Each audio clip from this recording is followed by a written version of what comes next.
Hello. I guess you're all there already. I saw messages. Hey Chidarin. Hey Dezo and Bea. Early birds.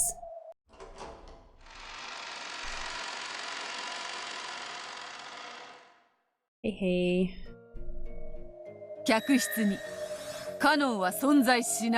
Okay, give me a second to just... Who is the knock and Hi to you as well, Munch. Right, if he had rushed there from the guest house, then there would be nothing strange about him wearing this into the guest room. Oh yeah, the thing, the raincoat. Got it. Then with a rustle, the raincoat lost its human shape, crumpled, became a cloud of gold butterflies and disappeared.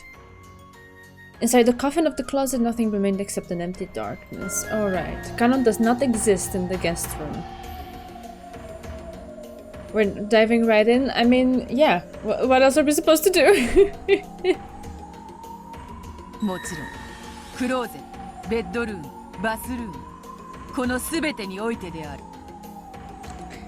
Okay. All parts of the closet, the bedroom, and the bathroom.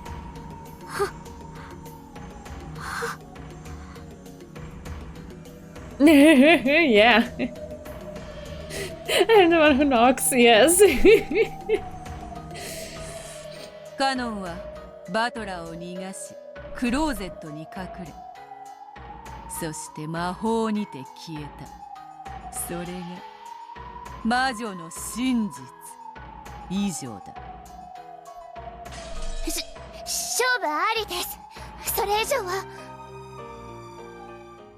Eh?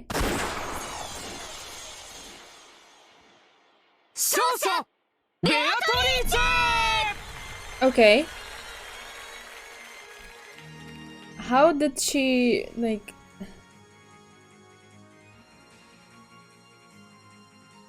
It's because it's like so Erika... Sorry, I didn't mean to play it. It's because Erika had no comeback to that. Or what? Right, okay, whatever. Bad teacher 1 apparently. Hey, Mat-chan, how's it going? No, that's okay. We're doing just fine. There we go.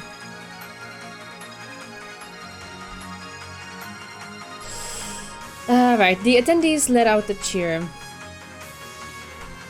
Virgilia's group couldn't help but scream and shout in joy. The 7 sisters jumped about in celebration. Then, at the same moment, the 2 demons proclaimed Beatrice's victory. The head's ring worn by Erika, who was slowly crumpling to the ground, and the cursed ring on Battler's finger both burst. At the same time, Battler coughed violently.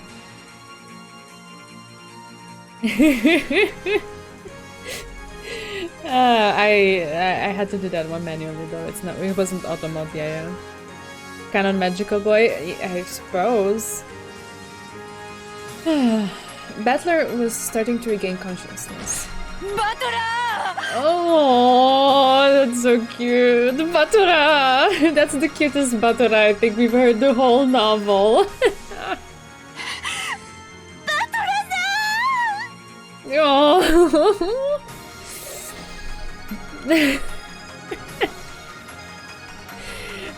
Battle latched onto the coughing Battler in joy. Virgilia, Gap, and Ronoe did the same. All of the 7 sisters who also crowded about him in delight. Okay. Battler is getting all the love. Yeah, she is both those, I guess. こんなので通ると思ってんのかこんなトリックじゃまた人間どもがこんなのミステリーじゃねえって騒ぎ出すぜいいえ立派なトリックです愛がない人には見えないですバトラさんバトラさん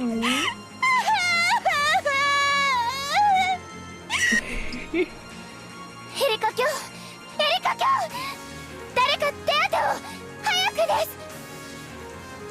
The rose of blood in Erika's chest wouldn't stop opening its petals. Third-degree conceptual denial syndrome. What the heck? 存続系中和剤を付加。大至急の最短承認でのみ中和可能。駒の主の最短承認が必要なり。Ay, ay, ay. ベルン化してる今日最短の呼吸感をベルン化してる今日どちらに Died to death. To be fair, I can't say that it like gives me any satisfaction because it's kind of like a reversal of her now being completely helpless and Burncastle being a bitch, which I cannot help but also sympathize with. So, yeah. 式典警備隊に捜索要請。ベルンカステル卿を探したまえ。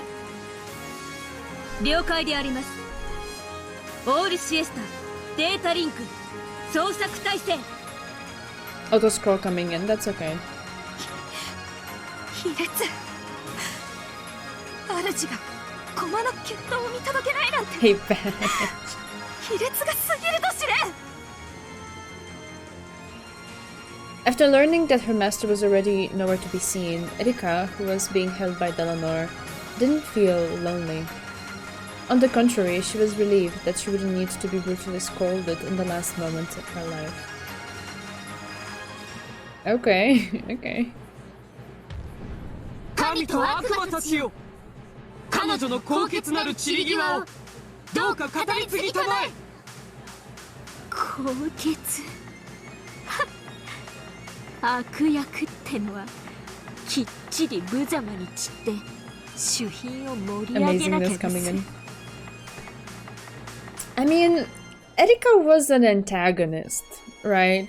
In a sense of she was diametrically opposed to Battler's purposes, let's say. But I don't know if I would call her a villain. That doesn't feel right.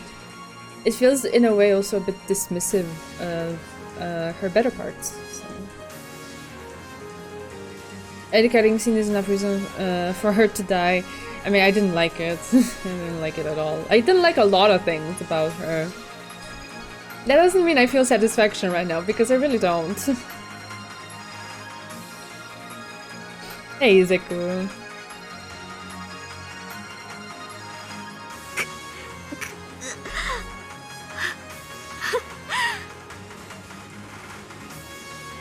Okay, sure, Dizzle. Sure. I can't promise you I'll have anything intelligent to say about it. But we can talk, I'm not gonna say no. I'm not anyone's piece anymore. I can finally control my own role. エリカ今日動いてはいけません下がりなさい下がれ When Erika yelled with all her soul, those who surrounded her flinched back and fell on their butts. 私は真実の魔女フルトエリカ I don't know, there's just something... It's not the first time the translation says but, and I find it so hilarious, especially when it's so contrasting with the seriousness of the moment. Serious moment, and then everyone fell on their butts. Okay. 真実の魔女とは真実に耐える魔女です。Alright. 私はようやく自分の本当の真実を受け入れられそうなんです。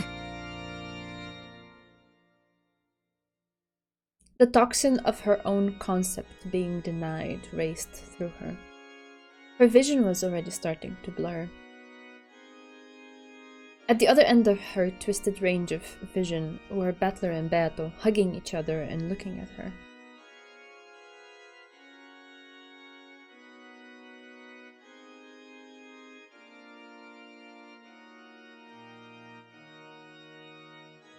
Their expressions are firm. That's okay. Pity and sympathy would only make me look more pathetic.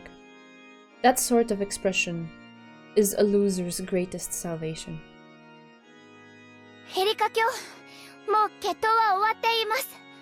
終わってないんだ。死が二人を分かつまで誰にも彼女の散り際を汚せない。 The two demons grabbed Delanor's shoulders and held her back. Dripping blood, breathing heavily, and with an awkward gait, Erika walked towards Beato and Battler despite it all.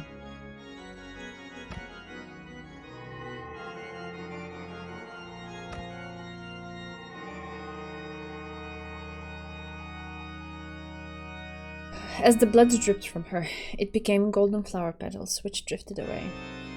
So, as she walked, she looked both divine and beautiful. The duel wouldn't end until one of them died.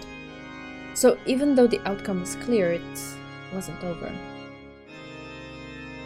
Beato and Battler told the people bunched around them to step back, and they both walked forward to face the noble loser. Erika. 復活おめでとうございます。あんた、長男の層を持ってますよ。ろくな女に好かれやしない。That's fine. He doesn't want a normal one. そうだな。俺もろくな女に惚れねベアト。いいえ。あんたたちに頼みが。もう人たちを望むのですか？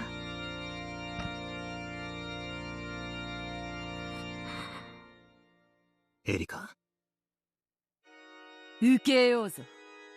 そなたの高潔なる申し出を断る無粋をわらわたちは持たぬ。ありがとう。As her consciousness began to waver, Erika raised her gun again. She pointed it at the two of them. Beato also raised her gun to point at Erika. Oh.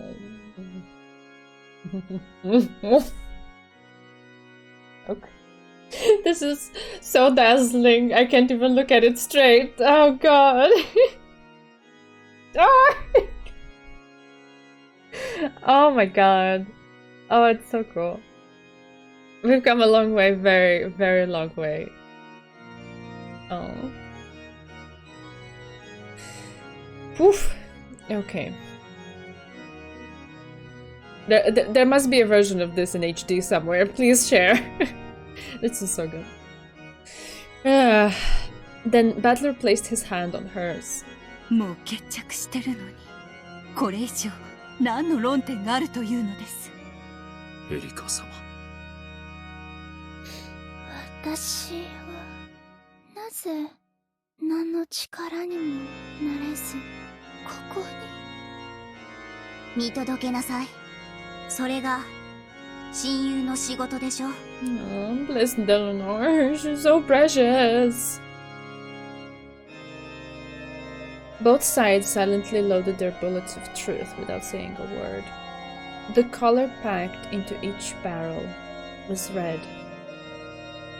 Though neither side spoke, did they both know what trump card the other would use. 最後に自己紹介しとこうと。Oh, sorry, I clicked too fast. So, with this being the end, I thought I should properly introduce myself. Okay. Okay.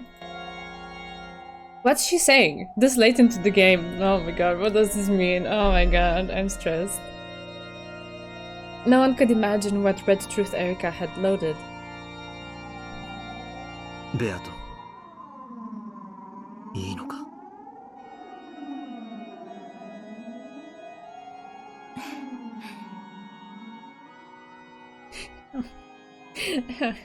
Her face is so cute.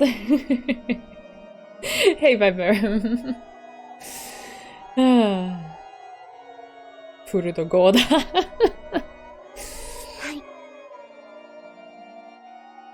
構いません。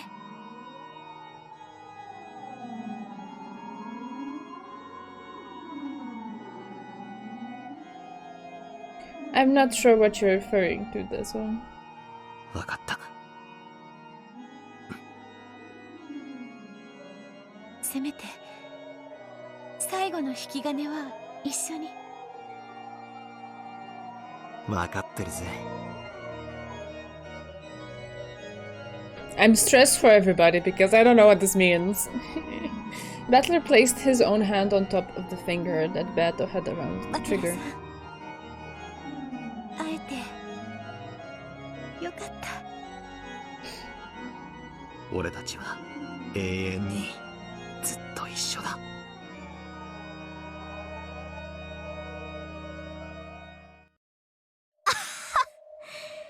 イチャイチャと見せつけてくれます。イラ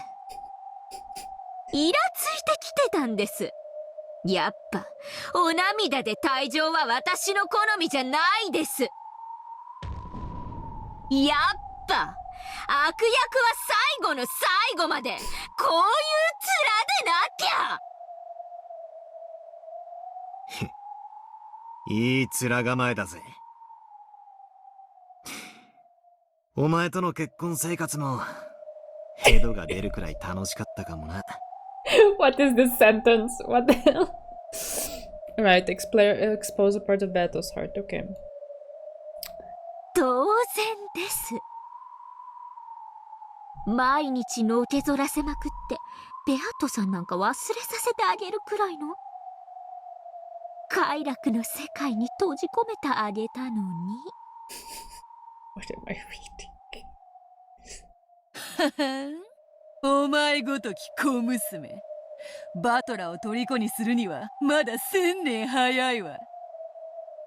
ああ、あんたの顔もそれが一番キュートです。お互い最後はこういう顔がいいですよね。来い。これが探偵フルドエリカの最後の捨て台詞、そして自己紹介です。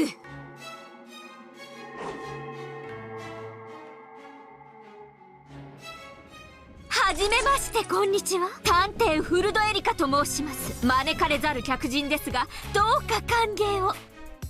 我こそは来訪者六軒島の18人目の人間。申し訳ないがそなたを迎えても17人だ。あなたはきっと信じない夢が無限だった存在を恐れてきっと信じない今も語りかけて In your heart それでもずっと信じない愚か閉ざしきった愛情が私を悪い魔女にただ駆り立てる。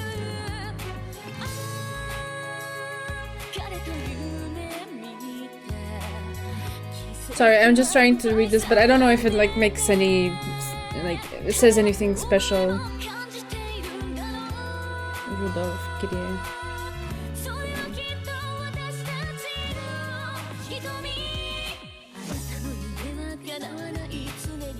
The song is super cool though.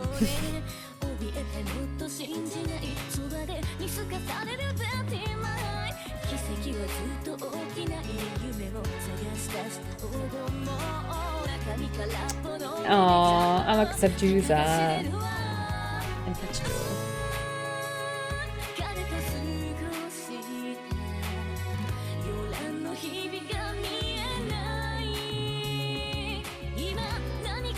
Eva Beatrice gets special mention too.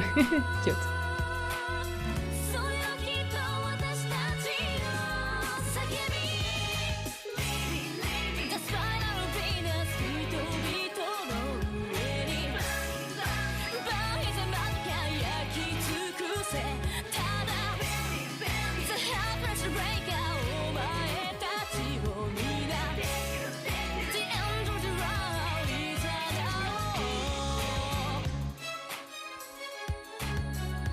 All the goats. All the goats. Oh, it's so cute.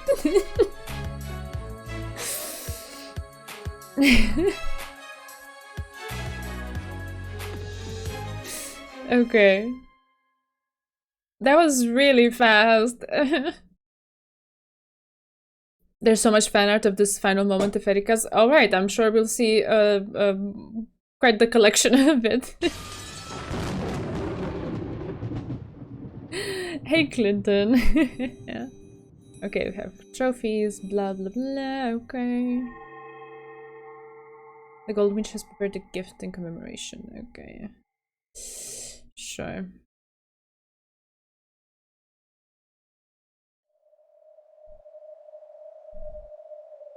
Right, let me just click on something so it doesn't start the thing, and let me see what I missed.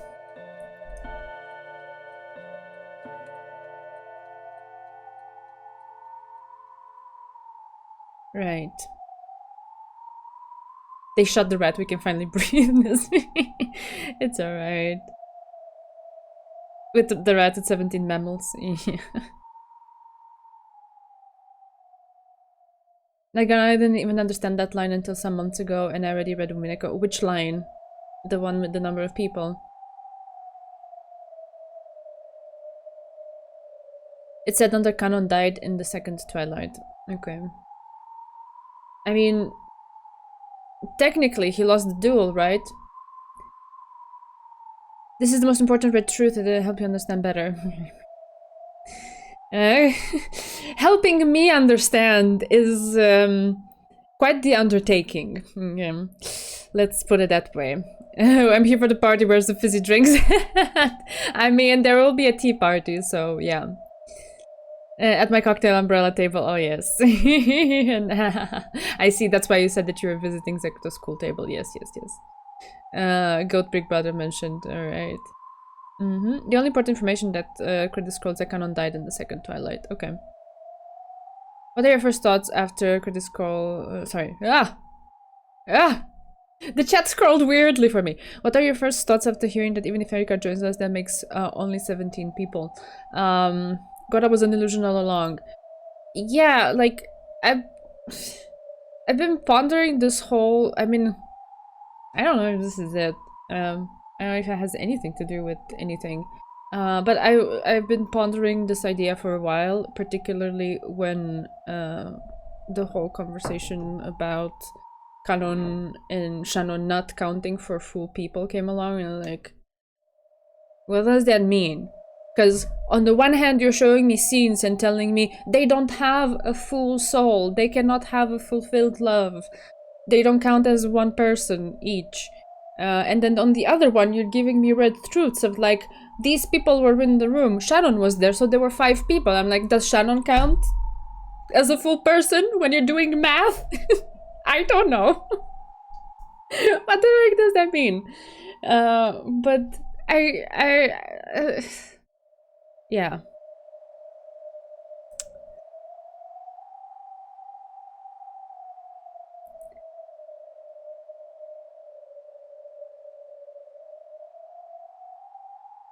It's not a thought that I didn't have.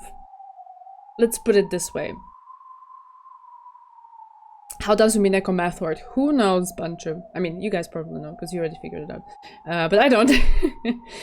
So it's not necessarily this big shocker moment, but I guess it does help in a way that it solidifies it. Like, okay, this is something that you can, like, a direction to go in. For sure. Which is fine.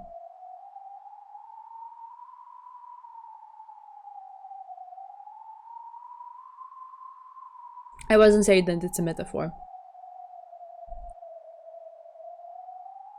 I was just saying that all of the talks about that made me think about this.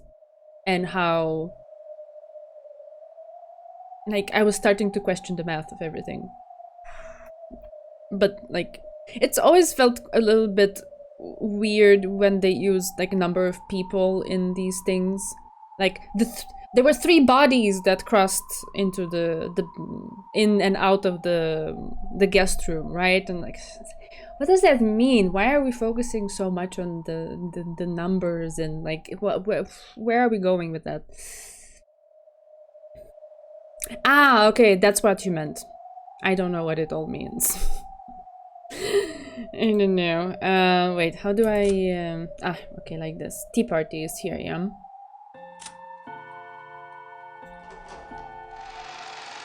I didn't read. Was I supposed to read the thing? God, I never read it. Why am I like this? I think I know why. It's because the menu attracts my attention to that direction, and I don't see the other. 両名は指輪の交換を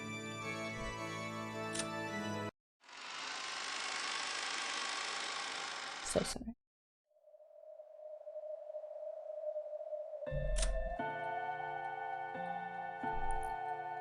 Policy to one down was your sojourn in Orkinsham. Oh, it's the same one, isn't it? This Golden Witch has gifted you with an invitation to her tea party. Hope that you will participate. Okay. Refresher moment. Good.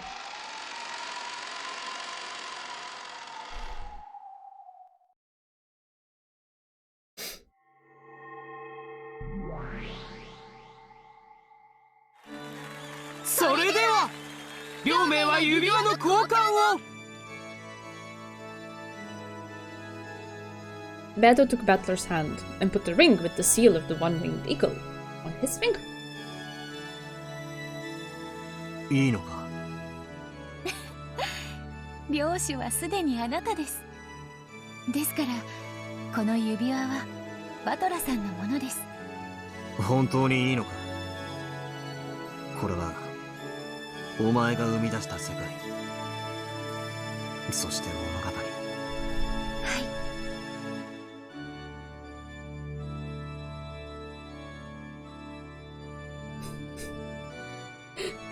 I can feel the sarcasm in that, and I know, it's basically what it's been said since the beginning of time. あなたと一緒になりたくて生み出した物語。だからもうこの世界の目的は果たされました。だからこれからはあなたが紡いでください。私とあなたのこれからの物語を。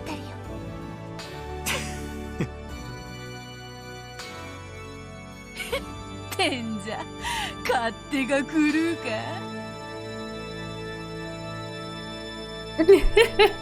Hazeku.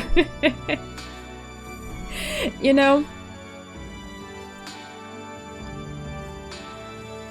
when I go back sometimes and try to revisit a few moments, I just do it in my own VODs because it's a bit annoying to kind of find and hone in on the actual part that I want because my memory is very warped and sometimes I remember that something or some parts were shortened than they actually were.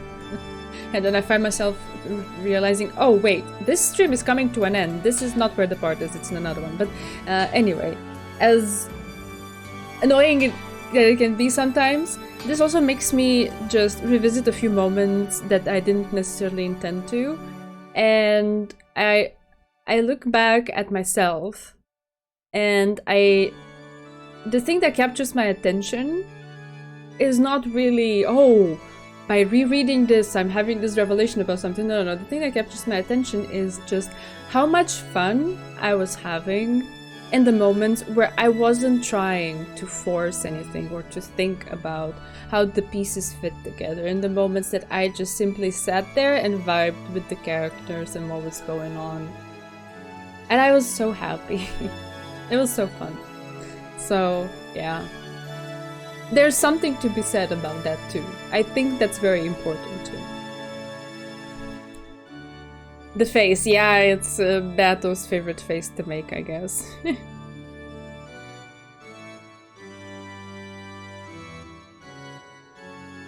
I think a theory is needed. Episode 7 can confuse a lot if you have no idea. Oh, I don't know Red Needle.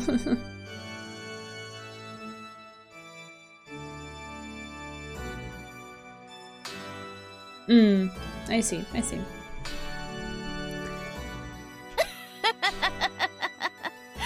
領主のめんどくさい仕事を押し付けるだけよ。夫人は威張るだけでいいから実に気楽なことだ。わらわは日々を遊んでそなたが新しい物語を書くのを待てばいい。そして新しい物語のたびにそなたのためにどんな役でもこなそうぞ。凶悪な魔女でも好敵手でも恋人でもつまでも。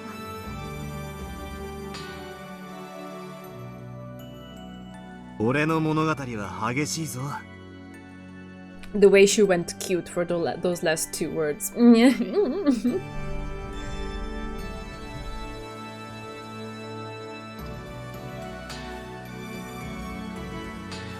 Some people solved it in episode 1, so episode 2 was just an answer sheet. Alright. They solved the parts that were introduced in episode 1, but since there are things that are not present at all in episode 1, it's not like they solved all of it. Yeah, that's true. I know there's a playthrough of Umineko in Japanese on YouTube that only has episodes 1-4 and then a few hours of solving Umineko. I don't know if they ever read episodes 5-8.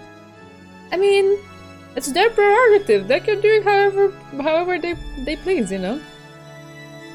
I think this is kind of a game to understand Beto's heart. In a way, we are investigating her, not the mystery, especially for this episode 6. I fully agree with that, and I am fully on board with that. Yes. Walmart Beto. She's not Walmart Beto, come on. That's mean. 朝から晩まで大忙しだ。 He's gonna work Beto to the bone. 望むところよ。 Wait, I wanna hear that again. That was so cute. What the heck? 望むところよ。 Oh, isn't that cute? Am I tripping?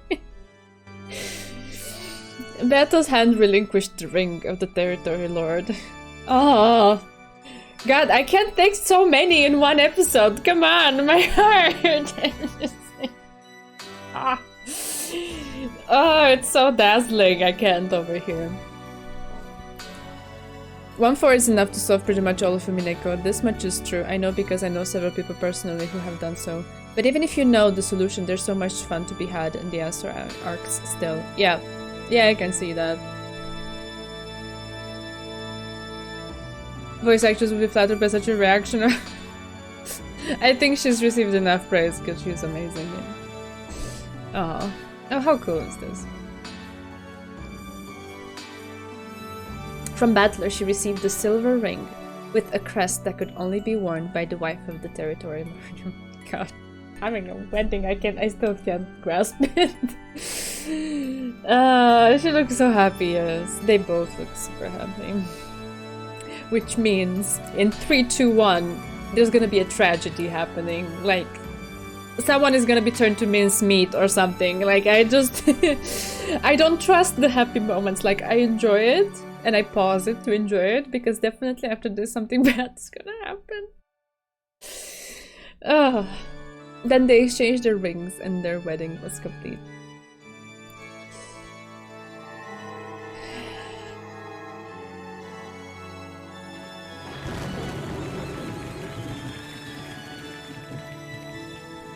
Then the pair turned around, faced the packed crowd of guests, and raised their rings high. A thunderous applause rang out for them. Traumatized by Umi Pain, yes, you can see that. 今宵の慶事を記念し、領主陛下より叙勲が与えられます。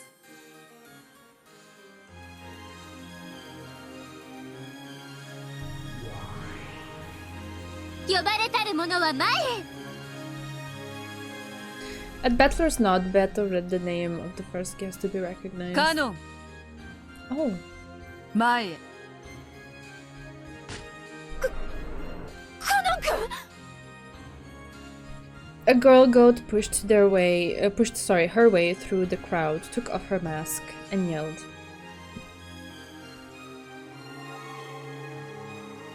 A cloud of gold butterflies gathered before Battler and Beto, and took the form of Canon, kneeling in front of these two nobles. Canon had already died and vanished. However, all of the dead revive in the Golden Land.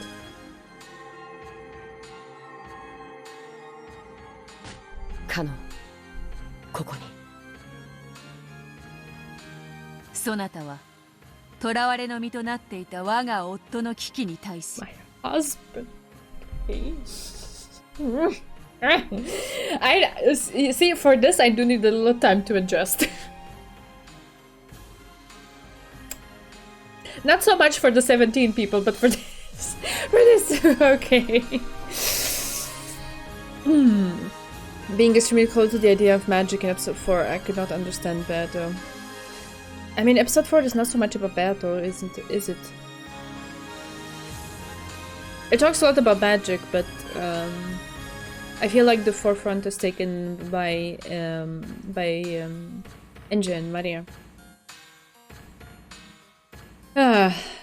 これを救出し、永遠の牢獄に自ら残るという自己犠牲を見せた。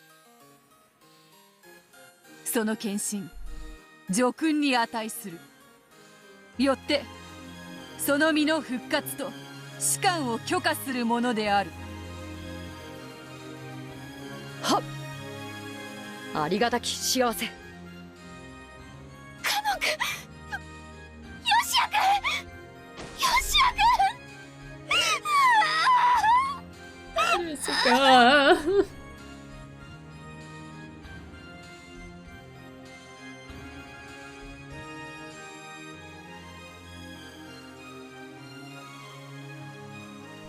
The question arcs, right, is less about understanding the heart and more about denying magic and battle.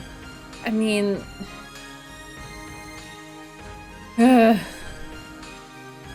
okay, maybe let's leave that. Let's read first.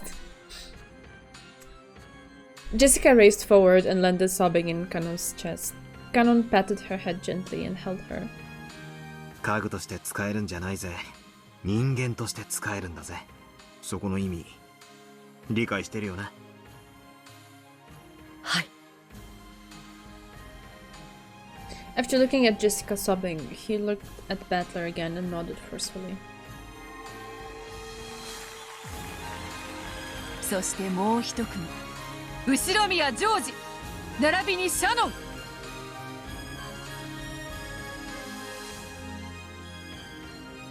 前へ。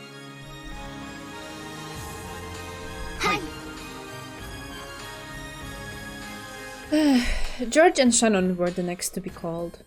Perhaps they had already readied themselves. They walked forward boldly and kneeled. 後ろ宮ジョージ、ここに。シャノン、ここに。そなたらはゼパルとフルフルの試練を見事最後まで耐え抜いた。その見事な功績と愛情、決意と高潔さは模範としてこの上なく。よって両名の結婚証明書を陛下の署名にて発行する。ありがたき幸せ。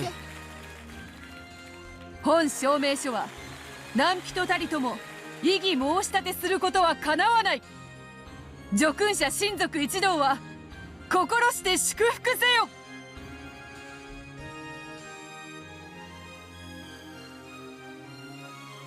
Maria's magic and Bato's magic are kind of similar. Yes, of course. Generally, whenever there's talk about magic, it can apply to both. I was just saying that it was more focused. Like there wasn't that much focus on Bato's heart in that in episode 4. It was at the forefront. There were the experiences of Ange and Maria, and in the process, we learned more about magic. But like I didn't feel that Bato was the main heroine there that much. She was more in the background, like step back. Right. つうわけだ。しがらみは一切なしで、どうか二人に米粒の雨をぶつけて祝福してやってくれ。よっ、おめでとう、ご両人。All the weddings in one day. When the territory lord clapped his hands in celebration, it spread throughout the entire cathedral. Then a group of goats in the front line of the crowd took their masks off one by one. いいこと？あんまりしょっぱいお味噌汁作ったら許さないんだからね。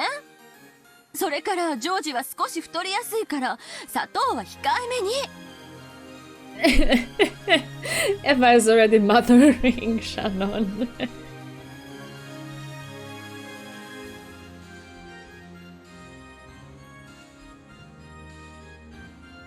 ジョージ、男は結婚したらな、親より嫁を大切にせなあかん。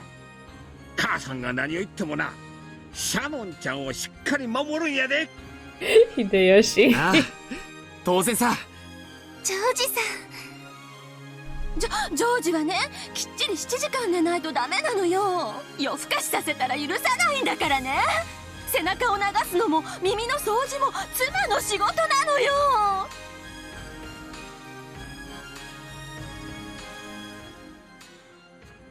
Okay. そうだったんですか？私としたことが。仕事内容は家による。Natsuhi is like on the same wavelength as me. Is like, I don't do that.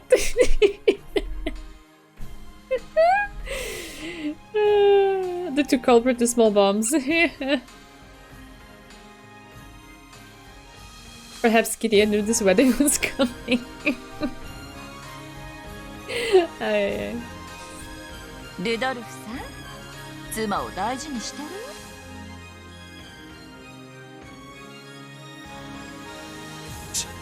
してるじゃねえか。なんでそこ疑うんだよ。Let's not open that kind of worms. Set it aside for now. お幸せにね、ご両人。結婚はゴールじゃないわ。むしろスタートよ。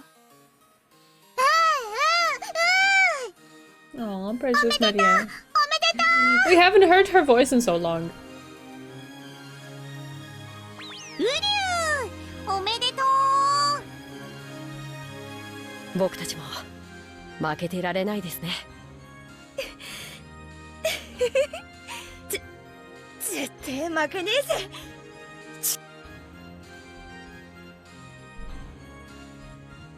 All of the Ushirimiya family, all of the servants, and all of the spirits and demons in attendance celebrated the honorees, I guess, with even greater applause. これにて黄金の魔女によって紡がれる物語は幕を閉じる。I'm so sorry, I distrust it completely. I'm like, okay, so far so good. It's cute.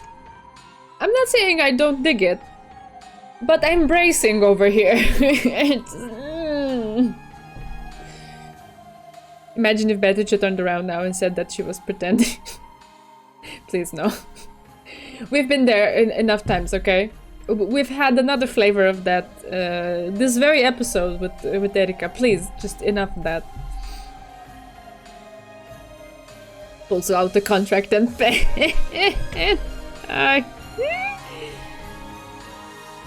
最後は碑文にて物語を結ぶのが良いだろ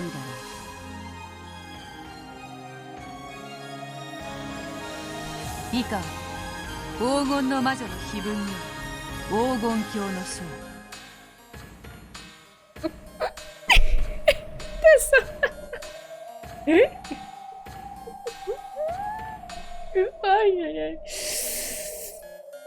魔女は賢者をたたえ4つの宝を与えるだろう。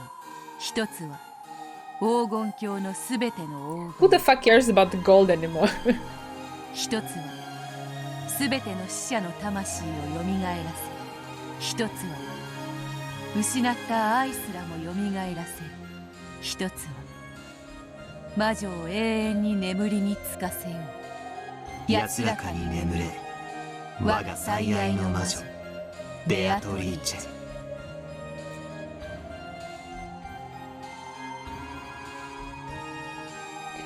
Battler would probably like that. Yeah, you're right.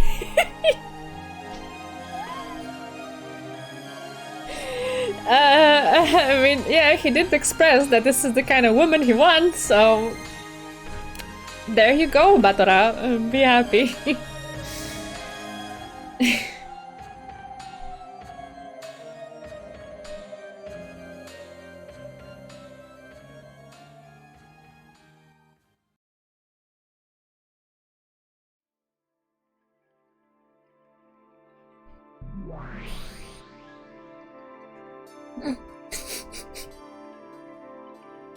I'm curious. What's Ange's reaction? これでベアとは満足して眠りについたってこと？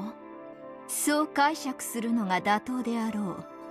それでゲームはお開きになったからお兄ちゃんは解放されるんでしょ？ I highly doubt it, my sweetheart. お兄ちゃんはどうなるの？さてどうなるやら。そのかけらの書物はそこまでの物語しか記しておらぬようだ。お兄ちゃんがどうなるか結局分からずじまいじゃない。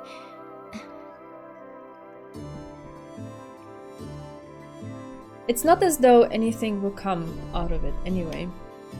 In the end, Oni-chan and the others never came back. They reached the Golden Land and enjoyed themselves there. Yeah, I distrust the Golden Land still, I'm sorry. I can let go of Beatrice's trickery. I can empathize with her. I can appreciate her, which is being cute and all that stuff. But I don't trust Golden Land at all. It sounds way too good to be... not real, but like to be something that I like consider as any sort of solid ground. When did we switch to Bato Bato fanfiction? So my brother married the culprit? No, I'm still not sure what the Golden Land means.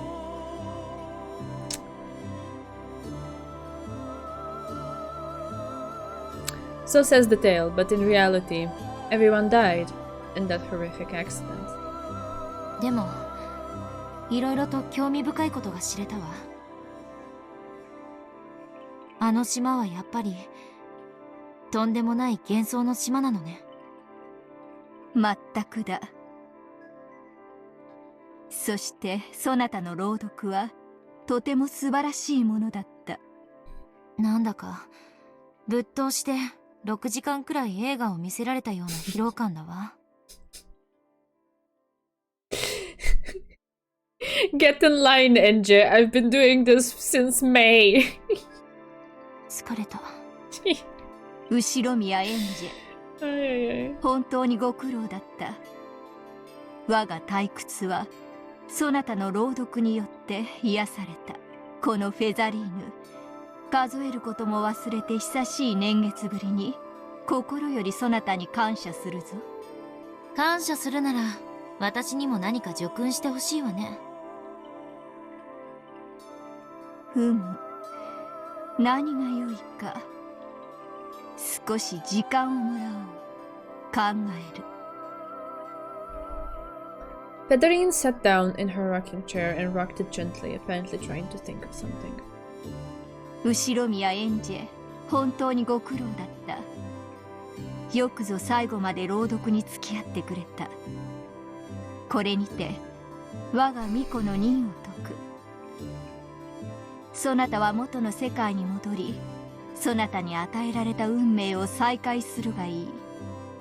やれやれ、とんだ寄り道だったって感じね。すねるな。褒美は今考えている。そうだな。たまには少し、いやもう随分とやっていない壺のインクも干からびて炭になっていそうであるな。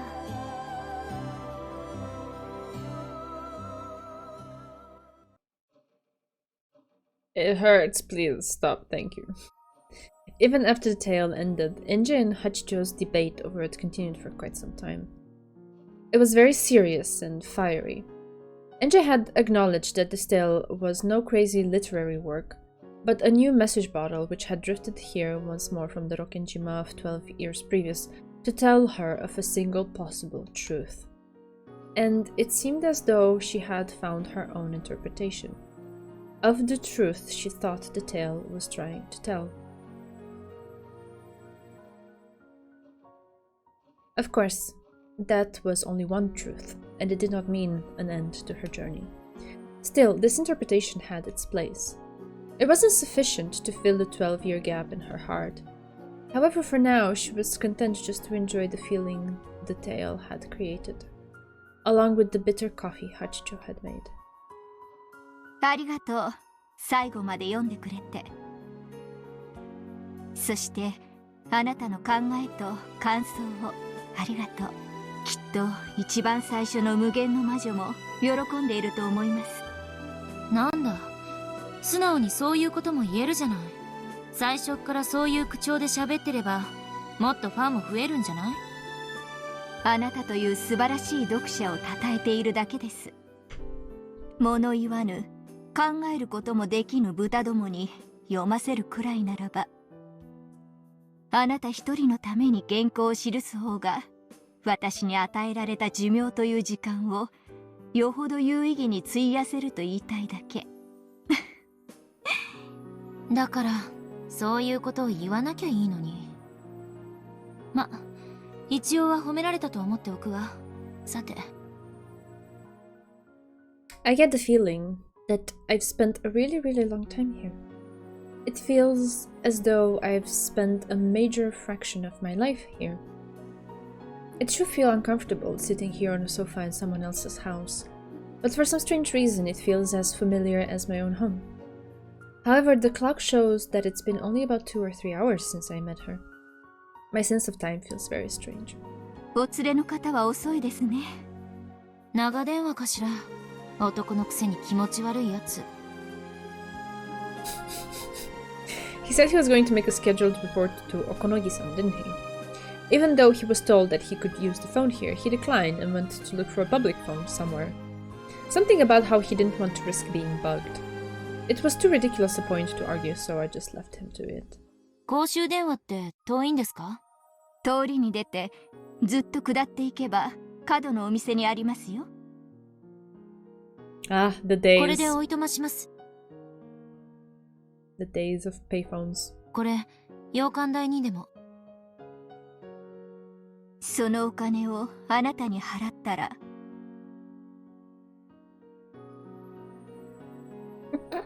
Red Needle, that's I mean, you're not wrong in that summary.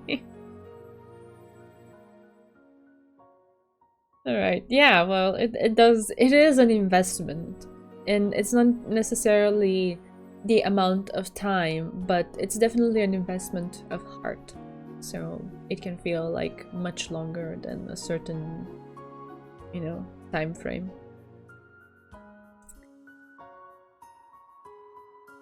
また来て、私の新しい原稿を読んで感想を聞かせてくれますか？札束払ってまで私みたいな可愛くない女に Yes, 原稿を読んでほしいんですか？ I want Ange commentary, please. It's too good. いいえ、あなたは本当に良い、よく考える読者だった。At least we have Ange to provide that. あなたのような人を探すために、私たちは物語を紡ぎ、世に放っているのです。Oh, that's sweet. 褒めすぎだわ。私は読書に感情移入しすぎるタイプなだけよ。この短くない時間を割いてくれたお礼に、いつかきっとあなたの物語を書きましょう。またあんたの義書に私が登場するの？今度はマシな殺し方を頼むわ。あなたは奇跡はお好き？ Oh, please, enough with the Chipper. No.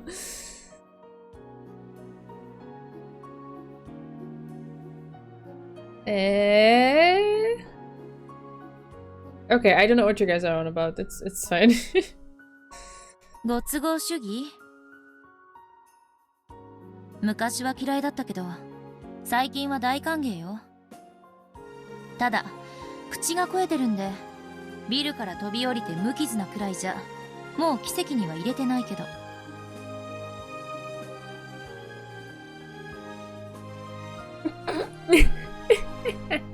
では、そんなあなたが奇跡に思える物語を、やがて、いつか。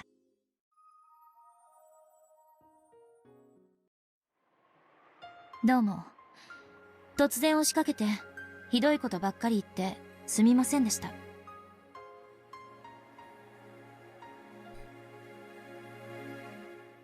いいえ、有意義な対談でしたよ。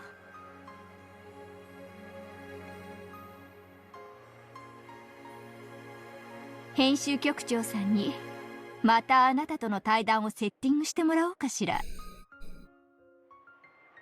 その機会がまたあるならね。See you again.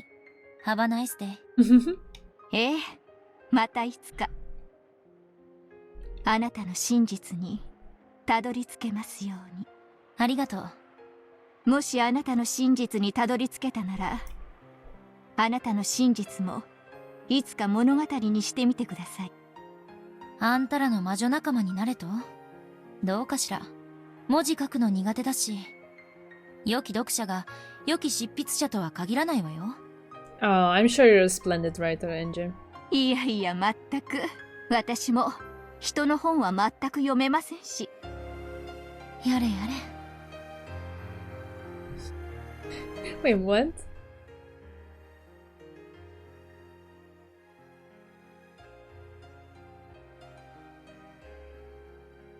So she's saying kind of the opposite, that she's a splendid writer but a bad reader? Or what does that mean? What? Okay. じゃあこれで。あなたとはこれで二度と会わないだろうけれど。Tooting her own horn much. いつかどこかで別のあなたにまた会える幸運を祈っています。I only read my own books as I am the best author, something along those lines. 最後に一つだけ聞いてもいい？どうぞ。物語の中に登場したフェザリーヌって魔女、あれはあんたよね？語るのもおこがましいですが、そのつもりです。I mean, at this point, like, who would think it's presumptuous? It's just clear, you know. There's been some genius writers in the past who also hated reading any other books except for like 1-2 authors. I mean, I can understand like being so in tune and so connected with your craft, and you obsess over every little detail that you develop this keen sense of immediately spotting the maybe flaws or inaccuracies of others, right? So that suddenly becomes very, very jarring. It's kind of like when you have a certain eye for design or graphic effects and stuff, and then you watch a movie and then you suddenly know that, oh, that's an effect they added on top, that's not how this was, and like it's so clear to you, and other people are like, wait, what, where, what did you mean? To me that felt seamless, right? It's kind of one of those things.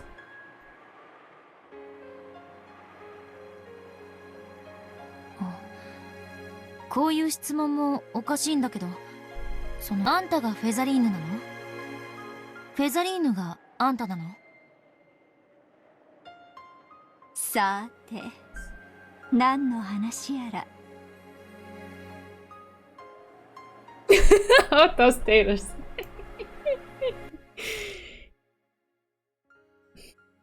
Yeah, right. So it's in a way, it's no one's business to criticize what they choose to consume for entertainment.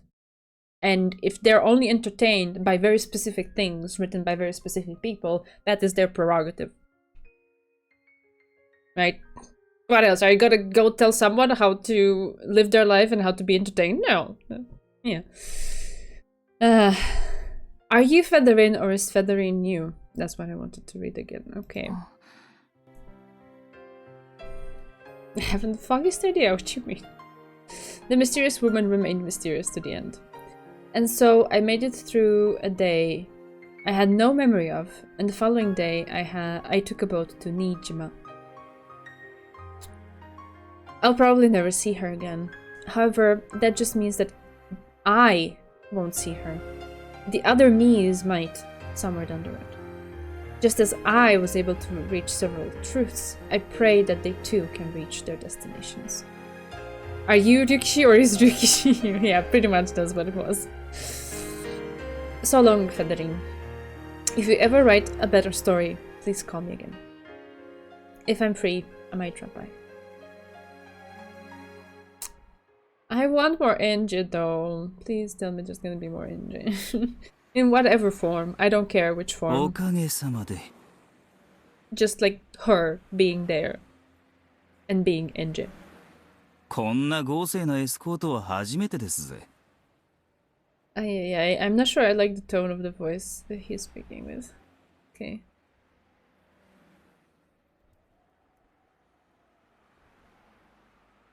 The implication here is quite something if you really think about it.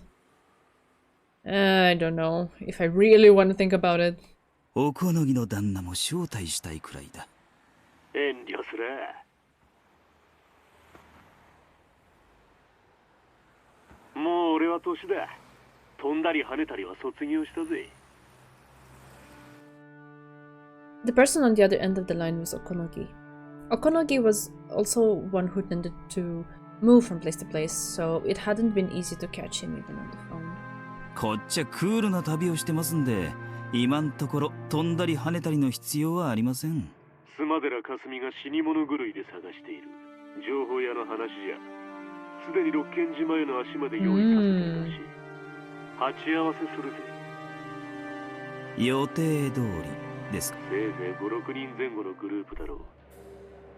武装もおそらく拳銃程度。お前の敵じゃない。好きに暴れろ。Yeah, he's gonna put some beautiful holes into them, I guess. 確実に殺せ。お前好みのおもちゃは用意できたか？もちろん。旦那もよくこんなもんが国内で手配できるもんだ。Behind Amakusa was the rental car that they had borrowed under a false name, inside of which was now a black golf bag. スマデラ本家も了承済みだが、終わったらとっとと日本を離れろ。今度は成田でカップ麺を箱で買うのを忘れるんじゃねえぜ。The Smadera head family has given the okay. Proof? 今度は気をつけますって。ちょろい仕事です。あと、例の件も分かってるよな。例の件はて何のことやら。すっとぼけやがって。まあいいさ。お前はなんだかんだ言って昔から俺の期待を裏切らない男さ。Yeah, I gathered this much, doesn't. お前さえ容量が良けりゃ手を汚さずに済む。いくらでもやりようがあるさ。At this part, I don't know what they mean. 何の話か分かりかねますぜ。エンジェちゃんもかわいそうな子なのは分かってんだ。ならそうと真相の令状らしく振る舞ってくれりゃいいんだが、エヴァさんなきゃと俺たちは結束していくことで合意してんだ。みこしは大事だが少々よろしくない。世界平和のためにもな。Wait, world peace? What the fuck? 流れ次第ってことですぜ。スマデラの黒服がマシな銃の撃ち方をしてくれりゃいいんだが。Oh, I'm not liking this. Without money, it cannot be seen.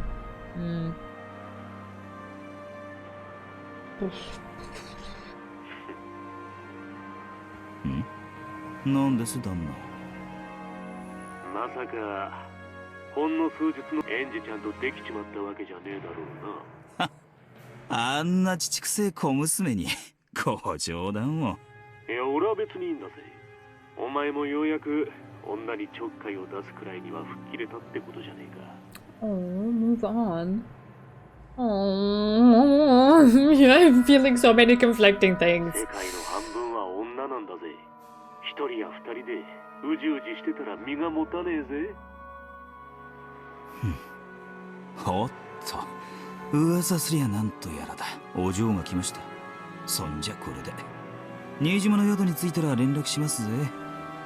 それじゃ。Ange walked down the street towards me. Why'd she have to do that when I told her to wait for me to come back? If only she wasn't like this, she might have lived a long life. ずいぶん長電話だったのね。待ち疲れたからおいとましてきたわ。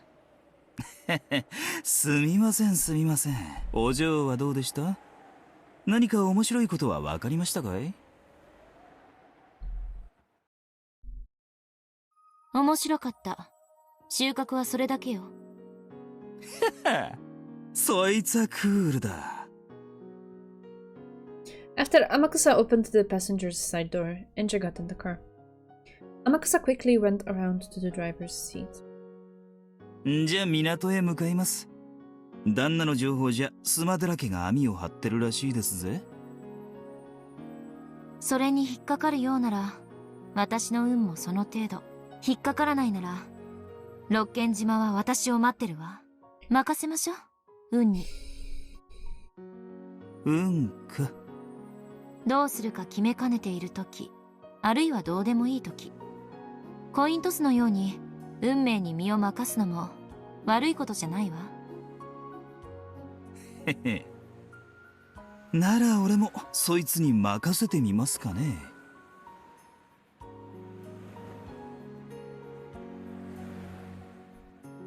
Learn what? The coin toss thing?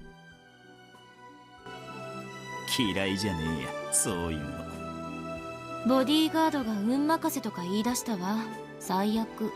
旦那との電話のせいですっかりオチを読み損ねちゃった。あの後、どうなったんですかい？聞かせてくださいよ。嫌よ。教え。そりゃ残念。The car dashed through the hilly town.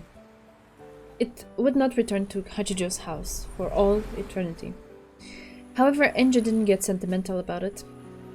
For now, she just wanted to silently consider the new message bottle that the current endless witch, Hachijo Toya, had given her. In the rearview mirror, the town where a witch lived faded off into the distance. However, that scene wasn't reflected in Ange's eyes.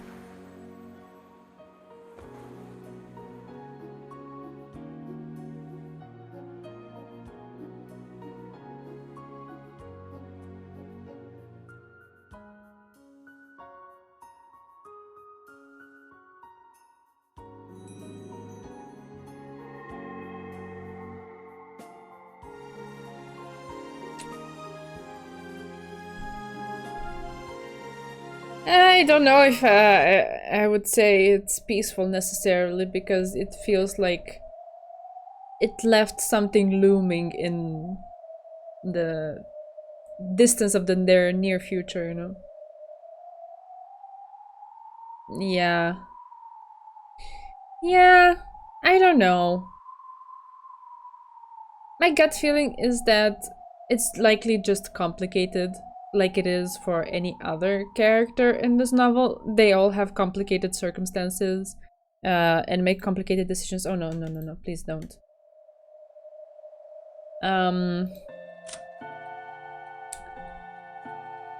But unless we see more, I want to land on the side where I trust the good vibes that I got from him. So for now, I'll stay there. We'll see. Ah, it was a reference to that. Okay. Okay, okay. Yeah. Yeah, thank you, because I had no idea, like, wait, what? I understand you have a mission and whatever, you know. There might be benefits for Okonogi and company for whatever you're doing. But world peace? Wait, that's a bit of a weird leap. But okay, got it. Turns out the true magic was a sniper rifle. Yeah, I mean, we knew that.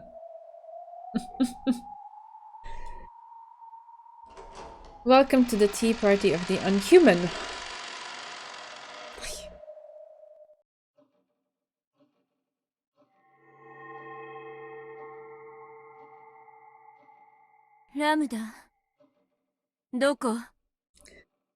Okay.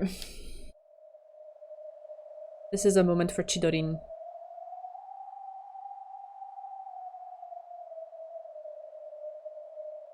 You remind me of looking at Beto. I was like, she can be this cool and be evil. Oh,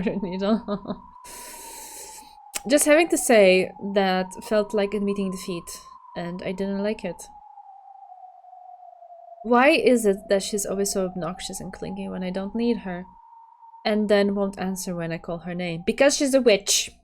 That's how you guys are. Make peace with it. You're the same.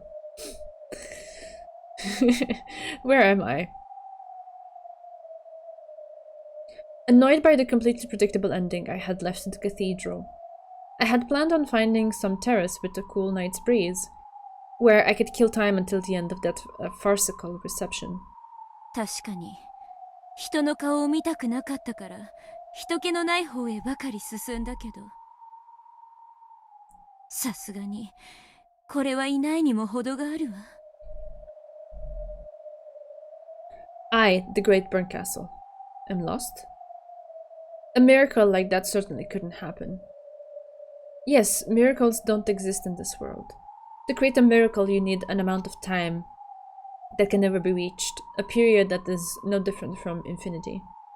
So when something that appears to be a miracle happens in a shorter span of time than that, it is not a miracle, but due to someone's design. In other words, the reason I'm walking down this bizarre corridor is because someone's design has forced me here. 誰こんな手の込んだ真似で私を呼ぶのはよっぽどの恥ずかしがり屋みたいねこんな人気のないところに呼び出すんだから Then, from the other end of the dark corridor, I heard a sound. It sounded as though some small animal, like a dog or a cat, was walking at a quick pace. No miracle could cause a dog or cat to be in a place like this. Such a miracle would not be allowed. Since it isn't a miracle, that means I am being guided in that direction. Alright then, this might be some new idea to keep me entertained. If this is some new joke of Lambda's, I'll cover her whole body with honey using my tongue as a reward.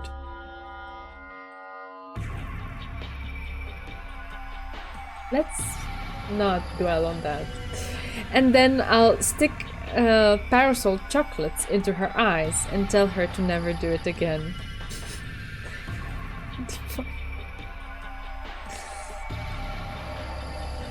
In the direction that the noise had come from, it was not only dim but shrouded in complete darkness.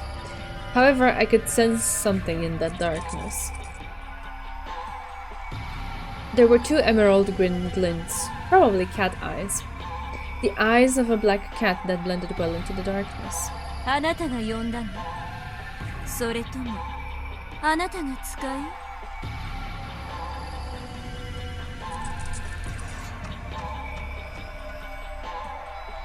When I looked at my feet, I saw red cat footprints leading towards those cat eyes. It was unsettling, as though it had run through a puddle of blood on its way here. After my eyes adjusted to the darkness, even with the lack of light, I was vaguely able to make out the red footprints ahead of me. They weren't actually glowing or anything, but they served perfectly well as a signpost leading me onwards. As though it was telling me to follow, the cat turned around and dashed off into the darkness. What is it? Something feels very strange. It's a feeling I haven't felt since I began calling myself the cruelest witch in the world. I can't quite remember what this feeling is. Still, for one as tired of boredom as me, it's surely more fun this way. I followed the bloody footprints of the cat, which would sometimes stop and look back at me, and walked on and on through the dark corridor. It headed forward, turned corners, and descended what appeared to be stairs from time to time. And then, though I couldn't really tell because of the darkness, it slipped through the crack of a door. ここ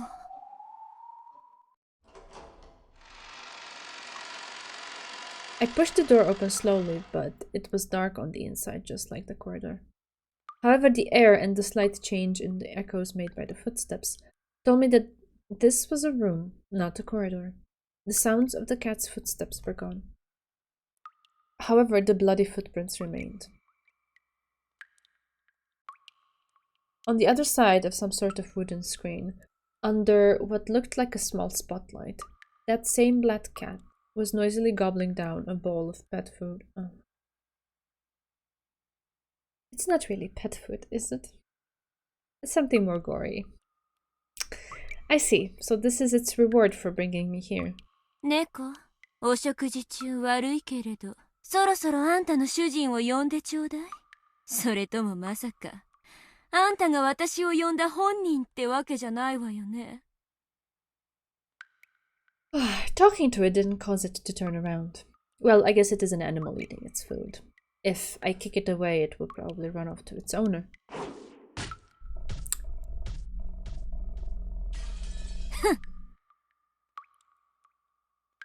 When I did kick the cat, it sailed away like a stuffed animal, hit the wall, and fell to the ground. Then it vanished as though it had melted into the darkness. What's with this cat? Is it just an illusion? When I looked at its food bowl... Of course it wasn't cat food. Of course. It was piled up with what appeared to be blood-drenched raw meat. It was as though someone had torn apart living flesh on the spot and piled it into there. なんなの？この趣味の悪い艦隊 Cat は。 on cat violence, ugh. ケルトはひどいことをする。The instant I heard that voice, the hairs on the back of my neck stood on end. Then the surrounding area finally brightened. However, Burncastle had already guessed where this was before it grew bright. The switch from first person to third is always so jarring. Ugh.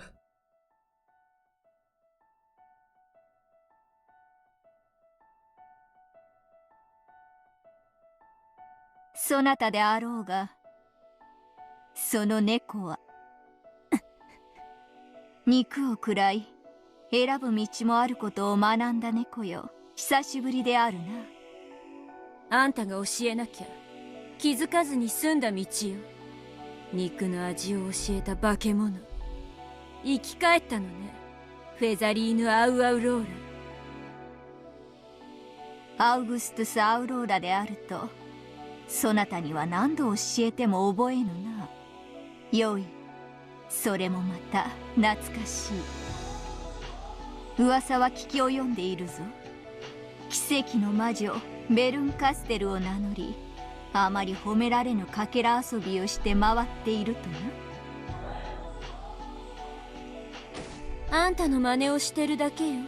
到底及びやしないけれど、もし私の噂がよからぬものならば、あんたはそれに100をかけるべきだわ。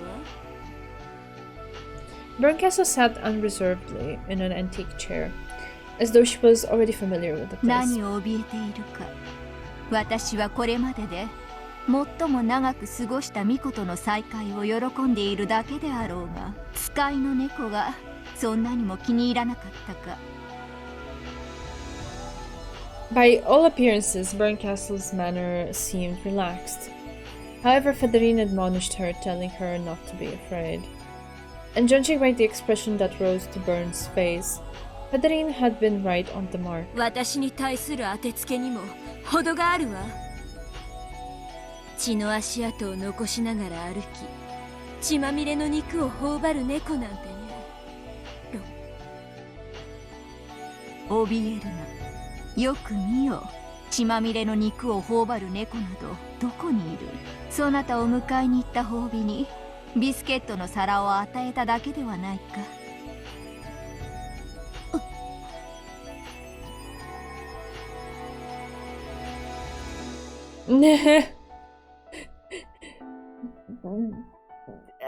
Okay. Despite there being no wind, the bowl at her feet seemed to blow away as though it was made of soot. In its place lay a lovely and perfectly normal cat dish with Halloween candy. Yeah, they reused the same assets. I understand. It's okay. Cat food. The city does not bring back good memories. Nope. Nope, it does not. Anyway. In its place lay a lovely and perfectly normal cat dish with a pile of small biscuits on top of it. And blood on them. But, I mean, that's just the image. Bernkastel didn't even hide her displeased grimace. Featherine shrugged and muttered, "You haven't changed, child of man," as she rocked her rocking chair.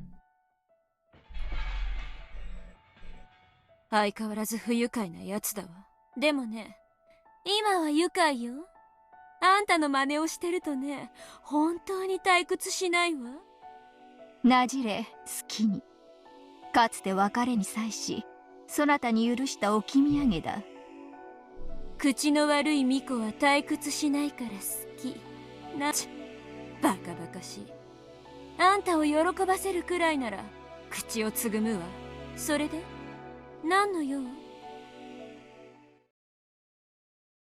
ベアトリーチェのゲームがバトラの勝利によって終わったそうだな。感激していた。なかなか面白かった。私が無様な役で、それは面白かったでしょうよ。とんでもない。なかなか光栄であった。ベアトもそなたに感謝しているだろう。それでベアトのゲームのかけらを朗読しろって言うならお断りよ。私はもうあんたの巫女じゃない。私はベアトのゲームをすべて感激してきた。ラムダデルタのゲームもバトラのゲームも興味深く感激させてもらった。一応すべての謎に私なりの答えを用意できたつもりでいる。犯人、動機、個別のトリック、碑文の謎は最後がギリギリわからぬが、私が実際に六軒島に行き検証すればわかる程度のレベルまでの推理は持っている。それで？無論真実は一つでない以上、私の推理も許される可能性の中の一つに過ぎぬだろう。しかしそれは可能性の範囲内であり、さまつな問題だ。何よ、私とベアとのゲームの論争がしたいの？違う。したいのは答え合わせだ。人の子よ。Those words of Featherines made Bernkastel straighten up. Her old master did not fail to notice that small reaction. そなたも出演者として参照のように物語を盛り上げてきた。その過程で多くの真実も知るだろう。しかしベアトが巧みに隠してきたいくつかの謎についてはそなたも知らぬのではないか？なるほど。私にまた腹渡を食いちぎって引きずり出す役をやらせたいのね。感激を終えればパンフレットを読み舞台裏を知るのはそなた風に言うなら食後にたしなむ紅茶のようなものだ。それはたしなみだが欠かすことはできぬ。生きてるうちはめでて遊んで、死んだら肉を食らってご機嫌満腹。あんたにとって猫は二度役に立つわけだわ。死ね、化け物。答え合わせがしたい。そなたも知りたいはずだ。ベアトの亡骸を葬ると思い、その葬儀をそなたに執り行ってほしいということだ。それならばどうか、人の子よ。多少は私好みな頼み方になってきたわ。When Featherine snapped her fingers, a thin spotlight shone on a table cluttered with books. There lay a folded version of the game board for Beato's game. The witch, a theater-going, spun her finger in a circle and the game board opened up by itself, revealing the rows of black and white pieces that were packed away inside it. ゲーム版もコマもすべて揃っている。過去のゲームの寄付もすべて揃っている。With a rustling sound, the books flipped through all their pages of their own accord, shut themselves, and flew to the side of the game board where they waited. Inside them, all of the movements of the pieces during previous games were recorded. なるほど、足りないのはプレイヤーと解説者だけってわけ。紅茶も足りぬな、梅干しも足りんか。もちろん用意しよう。いいわ。それにからし大福もつけてくれたら手を打つわ。交渉は成立だ。条件が一つ。ほう、それは何か。朗読者は私よ。私、愛がないからいろいろとおかしな解釈をしてしまうかもしれない、でもどう読むか、どう抑揚をつけるかは朗読者の自由よ。私は答え合わせがしたいだけだ。物語になど興味はない。そなたがどんな物語を紡ごうと全く興味がない。なるほど、ようやくそなたが何をしたいのか。飲むでしょ。条件。いいだろう。私は答えが知りたい。そなたは鬱憤が晴らしたい。交渉は成立だ。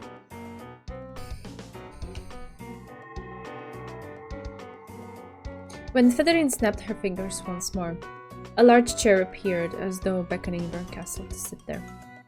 The chair, its design horribly mismatched with the furnishings of this room, was a throne.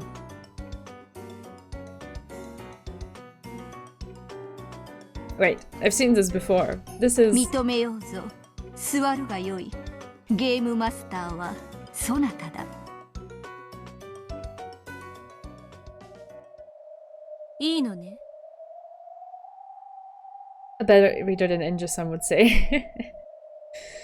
Now we do be doing a little trolling. I don't know what this means. 本当にいいのね。そなたの鬱憤が晴れるような好きな物語を紡げばいい。私には興味ないことだ。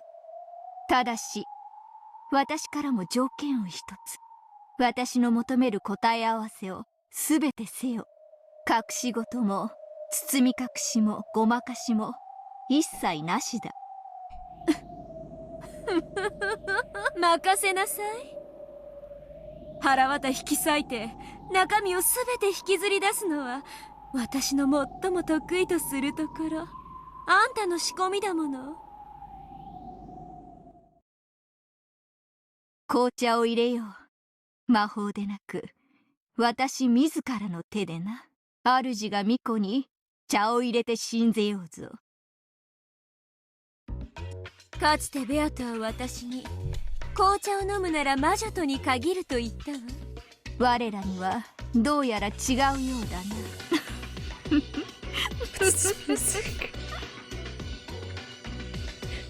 It's also doing the text by itself, so... At some point, that dish piled with biscuits had reverted to a mountain of torn apart meat and a splatter of red. No, not just meat, even intestines. Ah! 紅茶を飲むなら化け物同士に限るわ。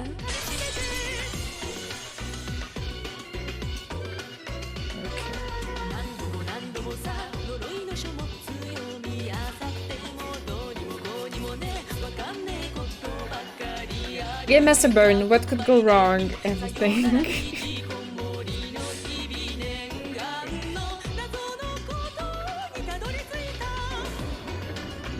Can never just end wholesome. Nope. Not in our Umineko. Wholesomeness? Only when it's foreshadowing more gruesomeness. It doesn't work just by itself.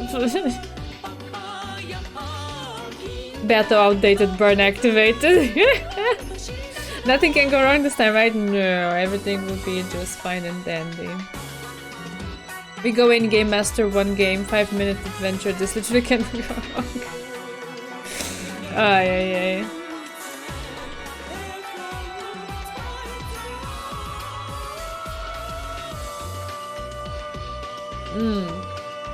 I see what you mean, Blizzard. Yeah. There it is.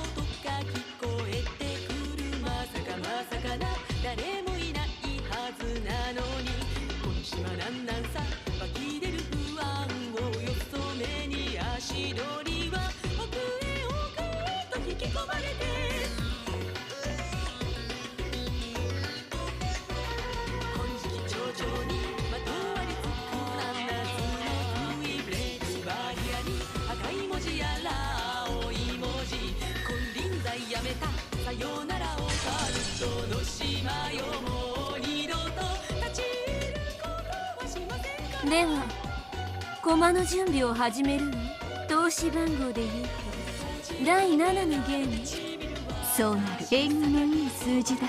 それはベアトにとってではないわね。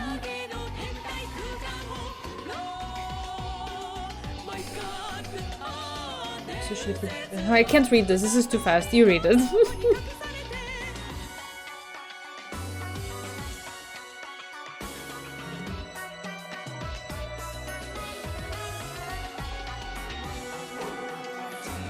This is too fast.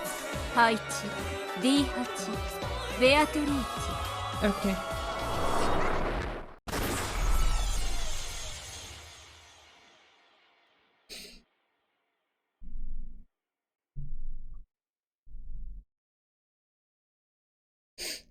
Umi pain is forever, yeah. Eternal, Yep. We can never escape it. Never.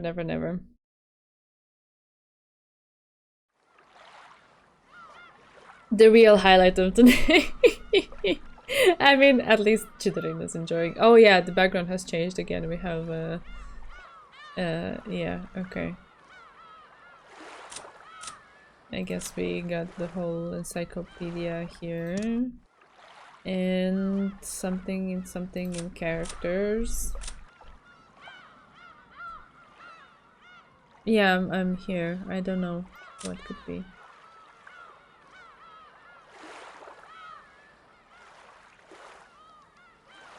Right. Well, now this that goes further down. Okay. I don't think there's anything new about Kinzo.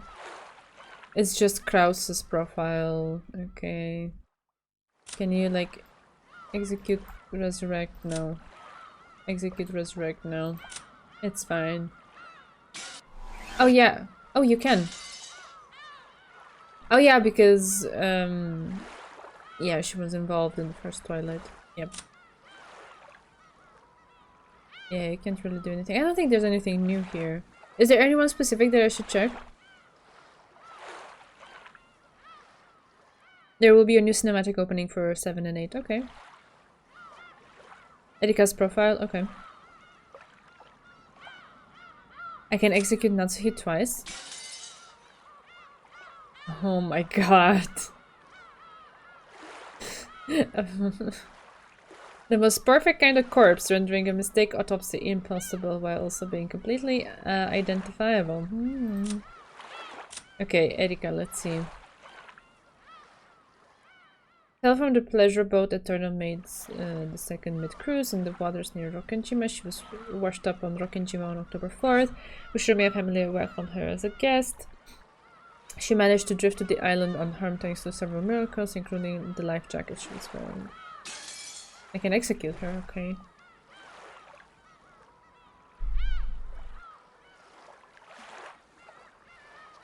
Wait. Due to the Rokkenjima explosion accident that occurred shortly after, her own accident was lost to history. Her family argues that she might have drifted to Rokkenjima and gotten involved in the accident, but no evidence indicating her presence on the island has been found at the scene. Foragers who learn of her fall from the boat often theorize that she drifted onto Rokkenjima and add her into the witch illusion. Interesting.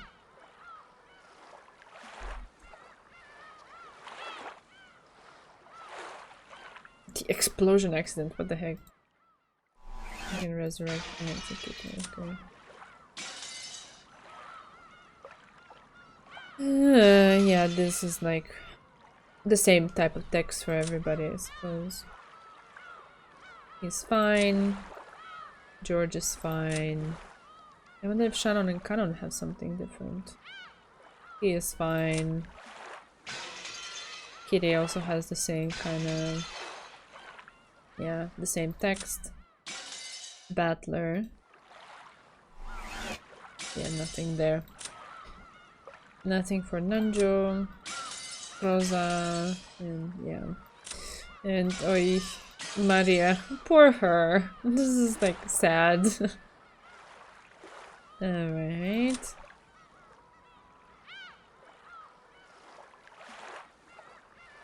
Right, not her real name.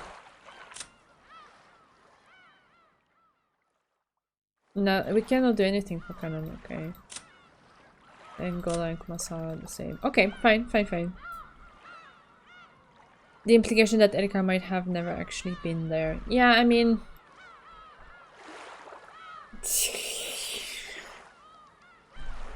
She's a piece, right?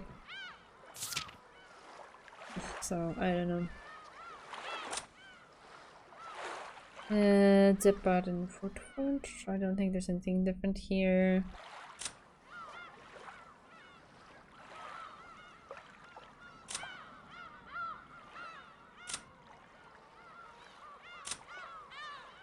Beatrice the Elder. This costume is lit. It's so cool.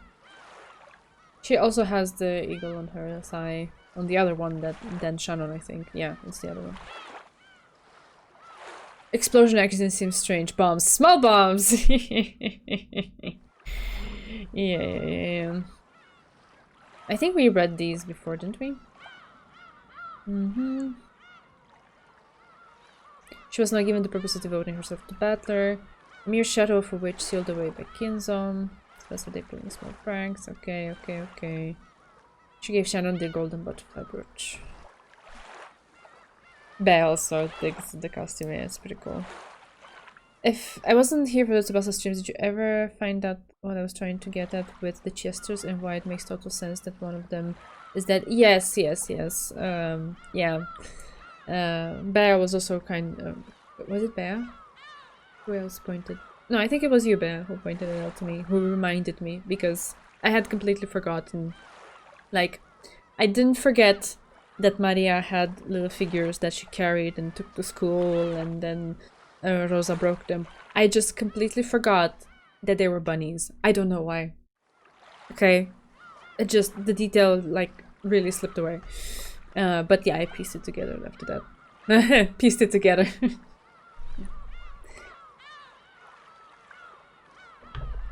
Right. So... Yeah.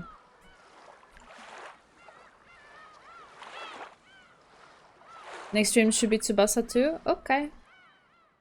I was wondering in my head if it makes sense to take a short Tsubasa break. We can do that. No problem. Right.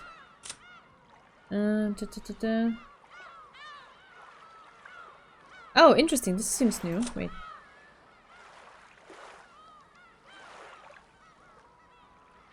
That was the same. But here, with the victory of the human side, she should have achieved victory as well, but she seems unable to accept it. It appears that she is less concerned with who actually wins and cares more about how brutal an end might be reached. Therefore, hostile towards Battler as he tries to end this peacefully, she attempts to use Erika to ruin this final game. Got it. No, I think it was the same. For some reason, it felt like it was gonna say something else. She no longer stands in opposition to anyone. Previous game master knows the truth. Okay. Spectator, right, we saw that. Chick Beatrice.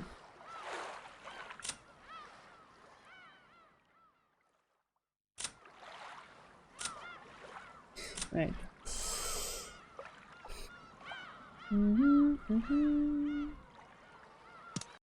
Oh! Sorry, I accidentally right-clicked and it closes everything. We were on the witch side.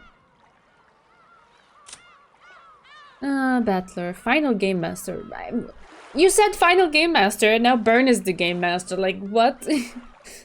Also, I don't know if I like that because I want to see Battler always be the school in this cape. Please. Please. Try executing Erika on the witch side too. Okay. I was just now getting to her. Okay, so yeah, this is the same. Erika, Witch of Truth temporarily participates. She possesses numerous skills. Okay. She just disappears.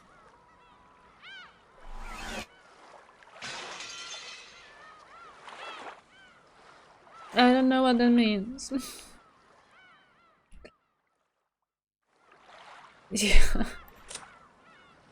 Delanor. I don't know if there's anything else that's new. I guess not. Depths of oblivion with you into the shadow realm. That rodent has been deleted but finally free. I don't know if I would take it to mean reduced to fragments. Oh. For some reason, I feel no rejoicing in that kind of ending for her.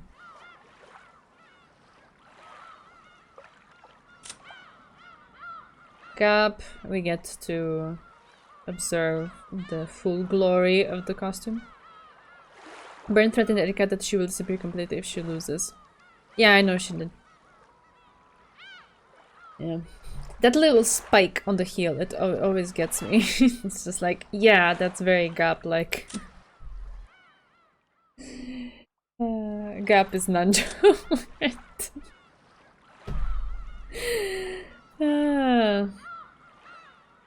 Almost no Battler in episode 7, almost a Kinzo though. No! I need Battler! I need my Batora.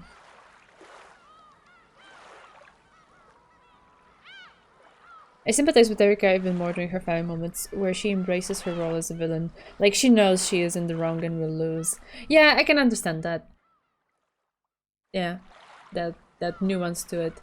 I just felt like it was a little bit too much, because, like, she wasn't really a villain. She was an antagonist, a rival, an opponent, but I don't think she was necessarily a villain.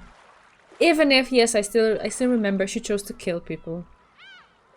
Still, I feel like that wasn't really, like, it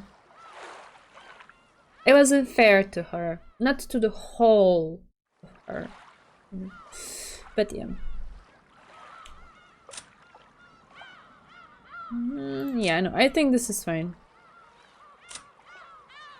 The goats. The goats will always make me laugh, right? All the goats.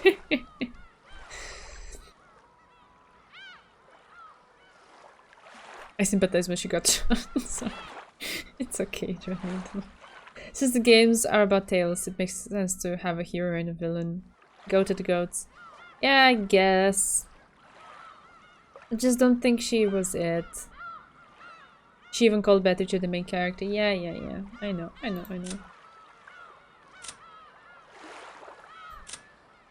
Yeah, like, I wouldn't have thought of their uniform as marching band necessarily. I just thought it as, like, some sort of take on military uniform. But yeah. She'd be cute. Feel sad. And of course all the cute stakes, we can just click through them to rejoice in their glory. Right. So we've looked at the characters. It's me, I'm the goat.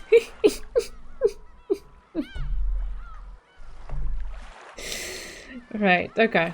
So I guess that's that. And the main screen has changed. And yeah, we will pick it up later.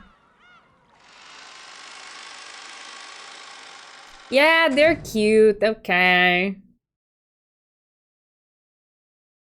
Oh no, there's I forgot there was Ange's side. I am so sorry. It's okay. We can go back. I'm still here. I'm tired. Rip. It's okay. I'm resurrecting the game. It's fine.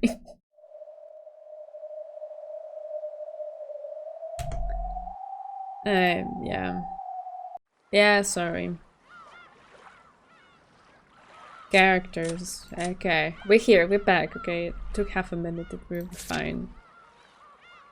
Angicide. Featherine. Message Battle Forger. Mysterious Novelist. Mysterious Surrounding her number. Even those found in her novel. Okay, this is... Yeah, okay. So we don't get any options here. We just read. Okay. They have found the truth of the rock in Jimesh writes new tales and publishes them on the web as though giving extra hints. However, I have no memory of meeting her before my trip to Nijima. Okay. I guess this is... From Ange's perspective, this phrase? Like, who's I here? It's just... Oh, no! Ange. Final descendant of the Ushinomiya family 12 years in the future, in the middle of her journey to reach Rock Enjima. Is there anything new though? While evading pursuers from the Sumadera family, she is sucked into the world of an impossible memory. She reached several truths in the past games and possesses enough power to represent observers. It is said that many witches are fond of her bad attitude and many of them even have an eye on becoming her master. Well, she is cool, so I can see why.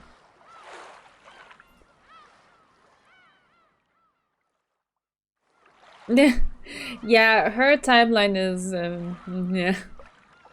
Something that I don't want to ponder too much about. Like, I'm okay suspending my disbelief and not coming up with explanations about everything.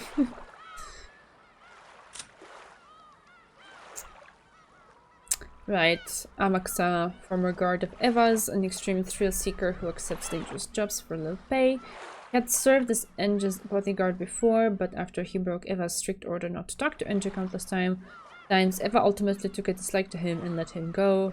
Ange herself didn't find him all that bad because he was someone she could talk to.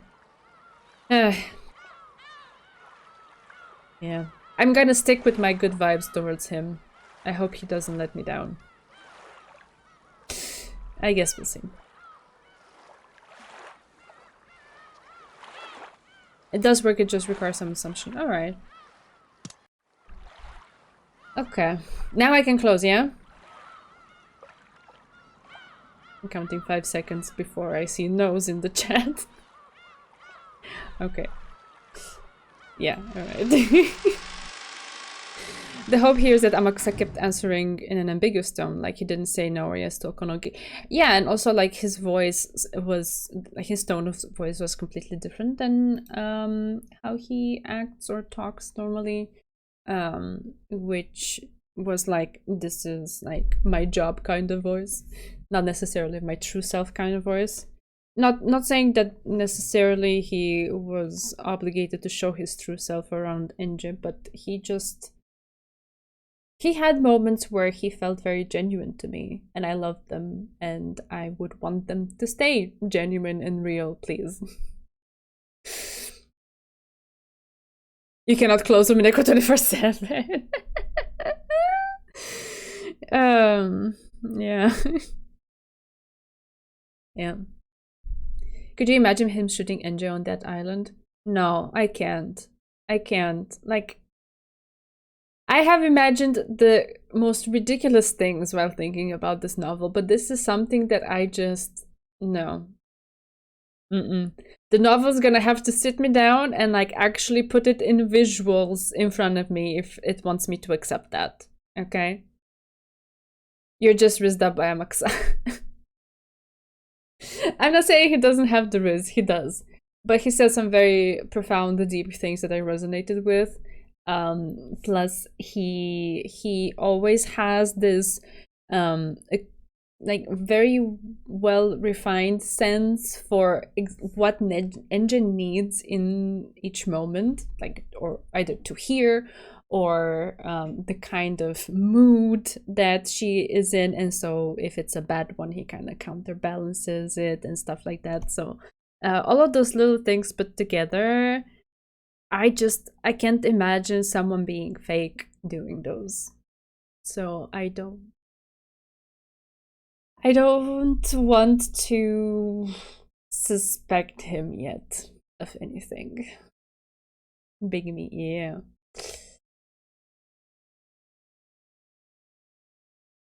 Why would the novel bring this up this late into the story? Only if it's setting something up for the future. Right? Because what would be the point of showing that and then never expanding on it later?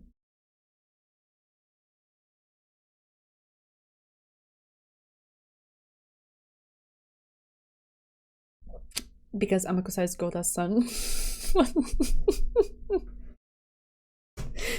Okay. Amakusa is Goda's love.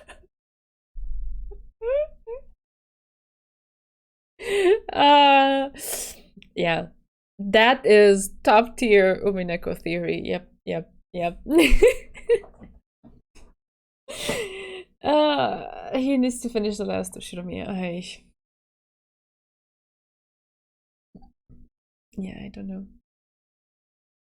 At the end of episode 4, it is said that Ange died on the island, though, right? So it would be very easy to take that and this phone call and be like, oh, Amakusa's a baddie. He killed her too. Oh. But I don't want to do that. Amakusa was the golden witch all along. He's playing a practical joke on Ange for the past 12 years. What? I'm so cute. Oh, thank you. I tried. We stand Amakusa. We do. We stand very, very strongly. Like, between Battler, Canon, and Amakusa, I am so spoiled. Like, I love them. This is the trio. Like my heart is weak. Okay, I love them.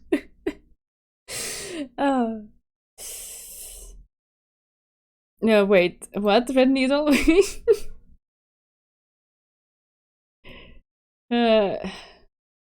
He married and kissed her brother. Ah, because he's the golden witch. What? Oh, yeah. And they're all pretty boys. I mean, it's not about them being pretty boys. It's like all about their character. At least, you know, what has been shown and my perception of it. Like, at this point, I'm questioning a lot of things as being real or not. But I don't know if it necessarily matters if it's real or not. Yeah. Right. I'm not saying them being good looking doesn't help, but I'm not the kind of person to be swayed just by looks, okay? There has to be some substance there, and they all three have it in droves, in their own ways. Yeah. George is cool too, see? I think he's cool. I think he looks cool. And he has had cool moments. It's just, it hasn't really hit me the same way, right? That's all. What about Rono with that mustache? I cannot stand his laughter. It's always so mischievous. It's always like, there's something hidden underneath the surface that I know and you don't. I don't really kind of like that attitude. Yes. And the way he says cookies, I cannot reproduce it. There's just something about it that kind of encompasses his whole character that's like,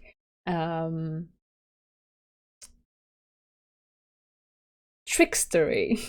Something along those lines. Like, it makes you wonder what the heck is he putting in them, you know? Like, what is he cooking? This is the important episode 6 debate. Who is the cutest? Yeah. If you put Kano in a closet, you might not find him there afterward. Yeah. Yeah. At this point, I wonder if canon even exists, but I will take it like the spirit of the character. And I will love it. Still.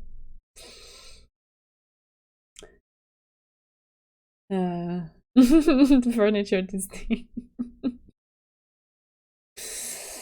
Right.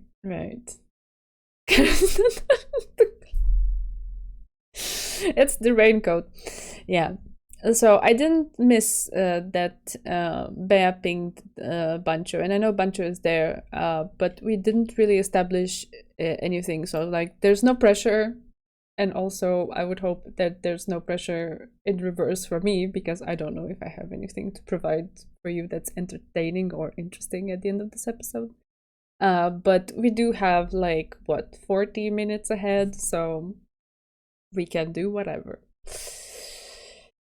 You can be summoned. Alright, just give me a little moment to double check something, because Windows likes to mess up my devices, and just want to know that everything is fine over here. Okay, output device is the default. Alright. That should be fine. Okay.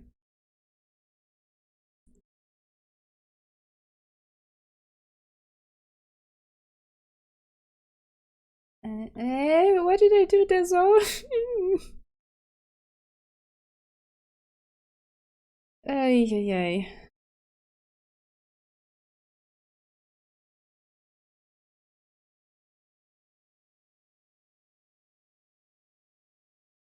Okay, Bancho jotted it down. Okay, I don't know. I'm scared now. But yeah, all right. Let's see. Let me find you. There we go.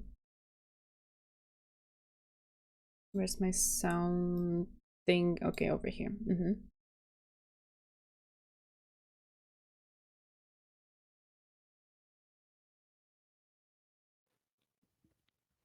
Hello. Hello. Okay, yes, it's working for me. Let's see if chat can hear me. Yeah.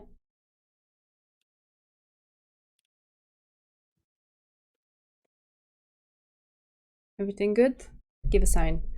Bancho will shake it out of you eventually, no worries. Oh lord, be worried. Oh god. Alright. Okay. So obviously, halfway into answer arcs, you already know everything. okay, that's a statement. There's no need even for this, because obviously everything has been explained and you understand everything fully 100%, like everyone does. Oh yeah, okay. But there's so many things in this one. Okay. This one actually has some answers, some explicit ones as well. I know what everyone wants you to talk about. Okay. But quickly, I would like to start with this new character, this Hachijo woman. Because she comes a little bit out of nowhere, but she seems pretty important. Yeah. Because she wrote some of the episodes, right? Yes, apparently.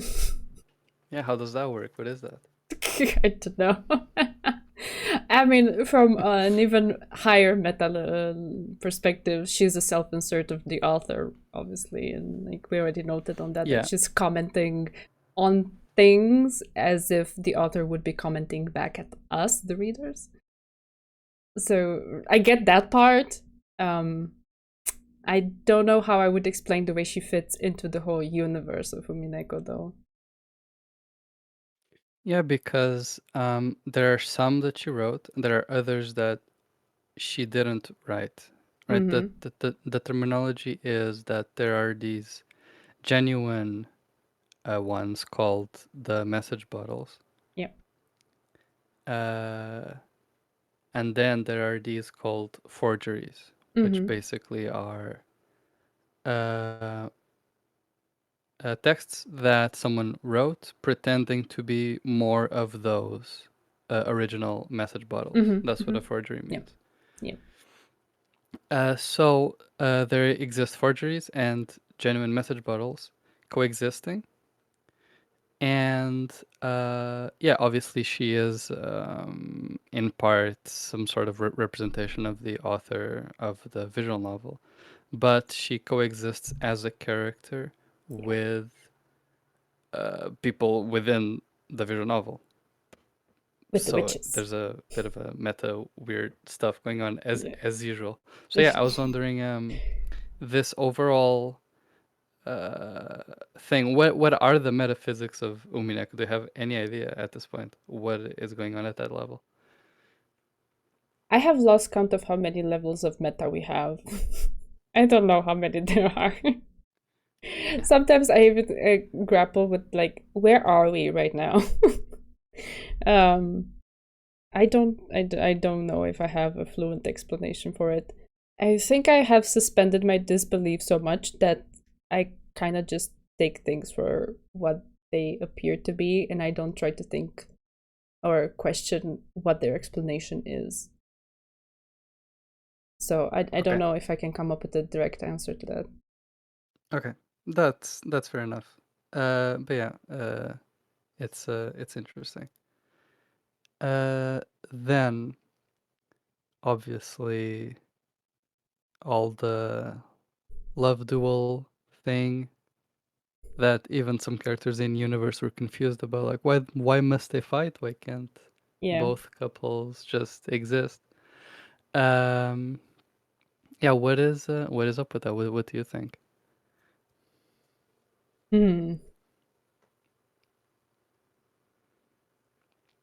I don't know. I think the most striking thing about it to me was that how do I put it?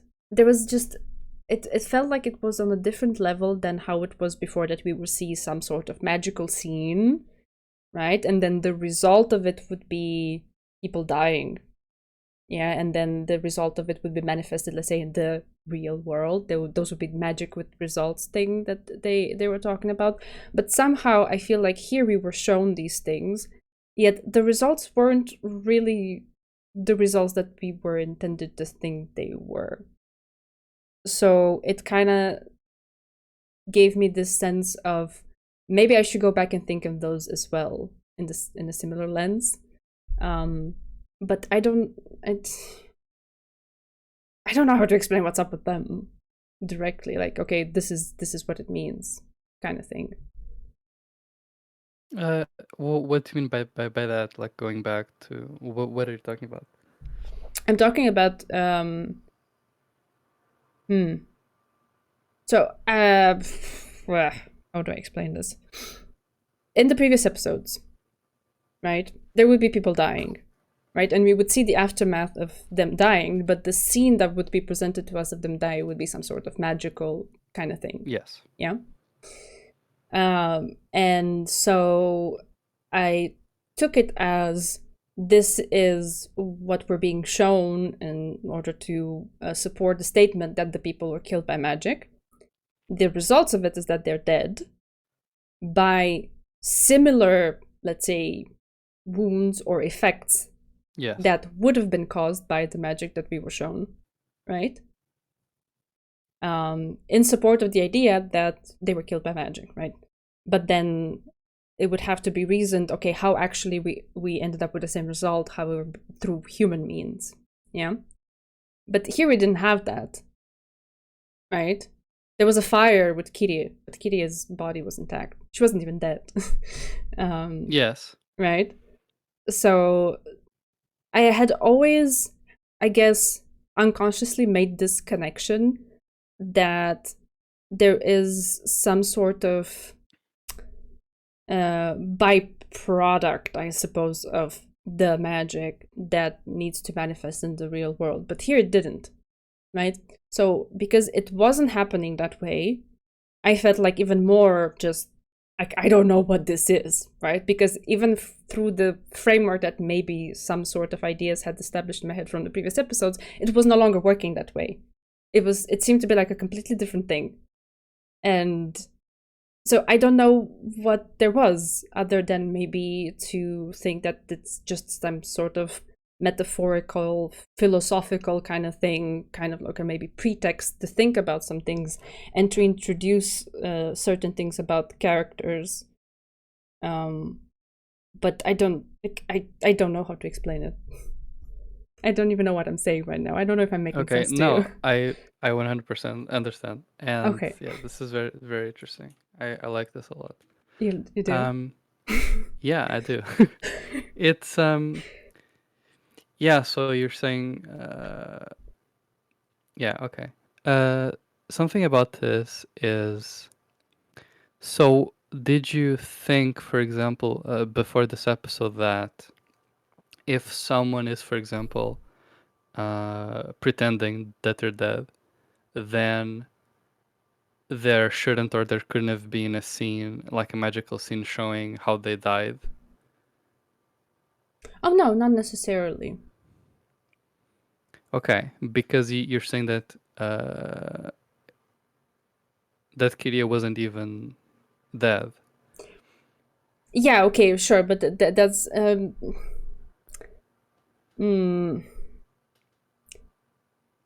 whole thing was with the fire starting, right? There was no remnants of any fire or anything. Supposedly, Ronoe cleaned up everything so perfectly. Right. It's like the towers in episode 3. Yeah. There also no trace of those, right? Yes. Yeah. Okay, I understand. And so, how do you think about Furcannon's death specifically? Because yeah, he was shot in the love duel, right? Yep. And then stepping down from the game board, he dematerial Yes, despawned. he became a spirit. Yeah. But still, he was able to go help Battler. And then he turned into a raincoat. Yes. Okay, what is this? Yeah, I don't know.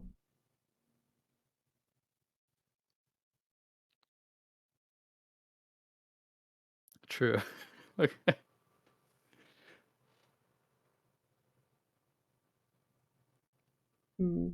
It's this coupled with the whole logic error thing that is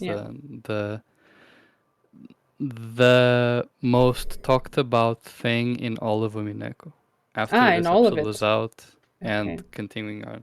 Mm. Very heated debates. Oh, okay. Oh, so it's a debate. Well, it's not clear I fully. mean, There's yeah, interpretable things then. I don't know if you're aware, but despite things like the manga coming out and giving more explicit answers, there is a sizable chunk of the readers that believe something different and I always have. They just decided one day that there's no way that that can be what it is, and they refuse. And so there are many things that are still debated to this day. I see. With back in the day, it was more because Umineko had just was coming out at that point, especially after episode 7 and 8. Things were really heated. People were mad about many things, but oh my god. but yeah, we try not to bring that here because there's no point. But yeah. But yeah, so there's things that people still debate. But the logic error was very much discussed because it's weird. It's headache inducing. Yes, people had no idea what happened. Do you have any idea what happened? No. I don't know. So the only like little glint of maybe a direction, but I don't know exactly how to manifest that in concrete terms. Is those like little riddles at the beginning of the episode, with one with the cheese and the one with the glasses, right? And I feel like maybe there's something to be said about reasoning about the room and the placement of things and of people somehow along the lines of the solution to the one with the glasses, but I have no idea how to frame it and how to put it like, oh, maybe it was this and this and this, you know. So that's the only kind of like maybe little light in the dark, but I haven't really tried to reach it that much. it's a tough one, maybe, but it's the one that will kind of break it all open if you manage to actually reason through it. So basically, what's the situation? I missed too many streams, unfortunately. It's all right. So I might not have this super present in my mind, but basically, what's the situation? The situation is that Battler is in a room. And It's the letter, right? Someone put the letter, and basically it had to be him, but there was no way that he could have escaped to the room, right? Because of some retroactive action bullshit stuff that happened. All right, so we're going that far back. Okay. Yeah, the letter that Erika finds. Yeah. Yeah, I think that's what it is, right? Right. And then the whole issue is, okay, how can he make it so that, without contradicting his plot, how can he make it so that he can actually leave the room in order to do that? So yeah, the strategy here from Erica's point of view was, instead of trying to explain things, was just trying to catch the game master on a Yeah. on a plot hole Yeah. to just not even need to explain anything. Yeah, but somehow Beatrice managed to figure something out and turn it on its head, because now Erika has to explain that, right? Yeah, and we know what happened. We just don't know how that's possible. It's pretty specifically Canon that does it, right? Canon Yeah. is the one that goes in, and a butler can go out, and Canon can set the chain and be there for all eternity. But Except he's not. Yeah, okay. yeah, that is like the final boss. But how did he even leave the room in the first place? Because that was the one that no one left through, right? Yeah, the one that was sealed. Yeah, that was the one he was in. Of course, what we see The is cousin's room. He was in the cousin's he used, yeah, exactly. What we see is he used wall hacks. But that might not be the actual intended real solution. So, what do you think?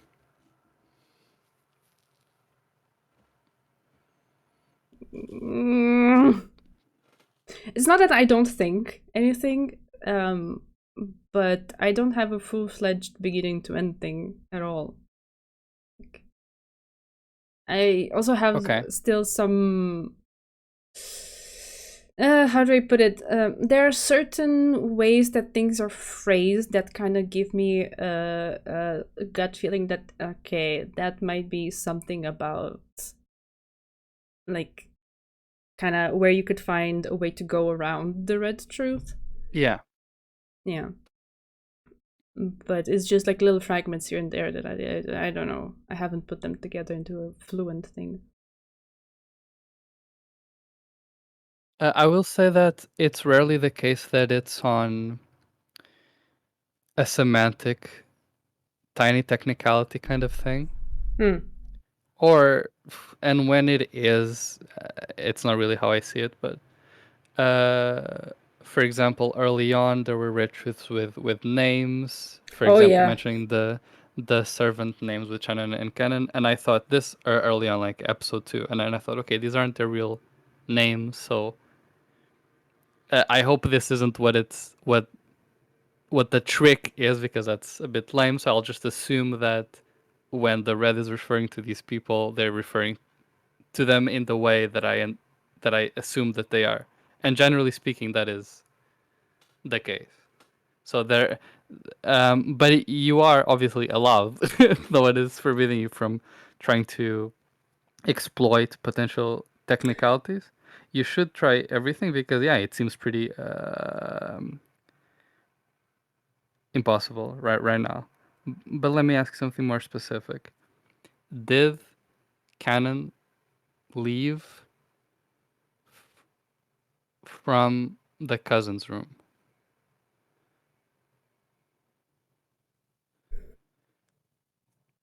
Maybe not.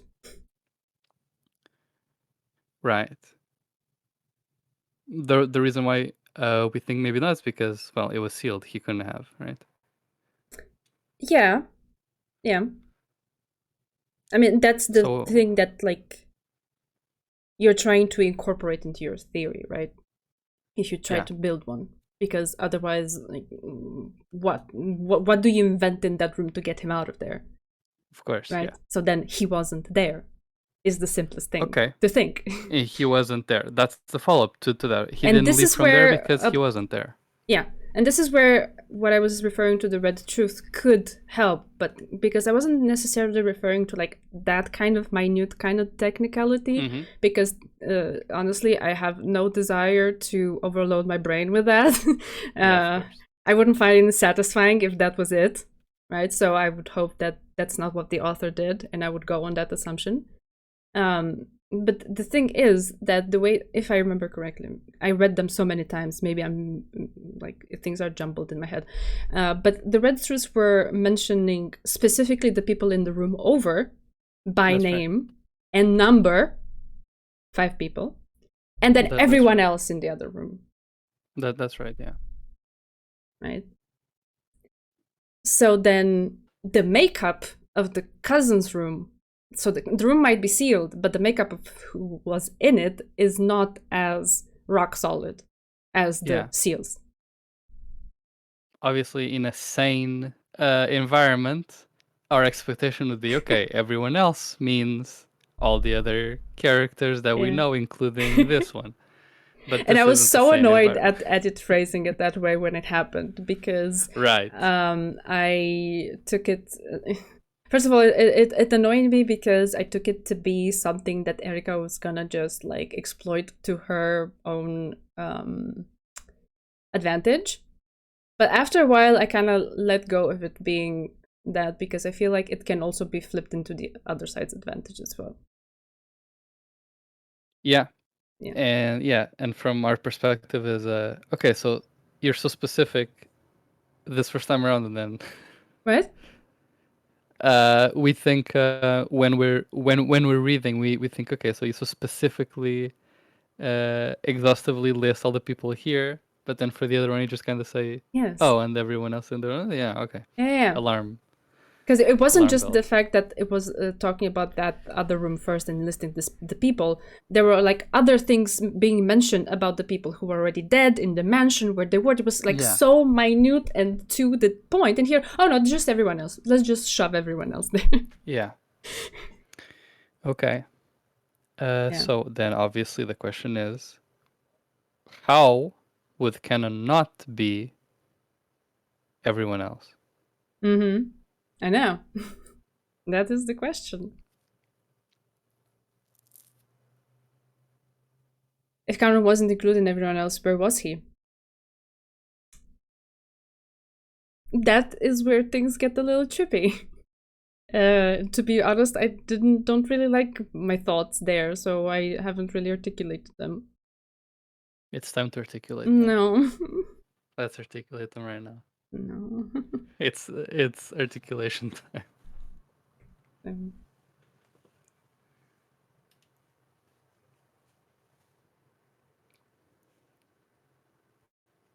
No. Maybe let me check one thing. No, but again, like these red truths, they're really trippy sometimes. Because Bea posted a collection of them about this, right? And I pinned them. Oh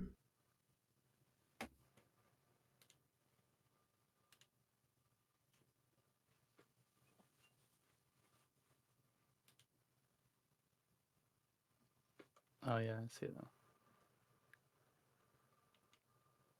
Right, so it was this. At the time the next room over was sealed, Hideyoshi, George, Kumasawa, Shannon, and Nanjo were in it.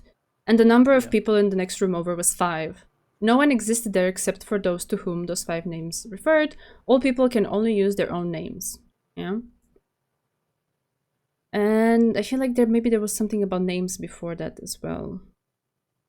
Where was it?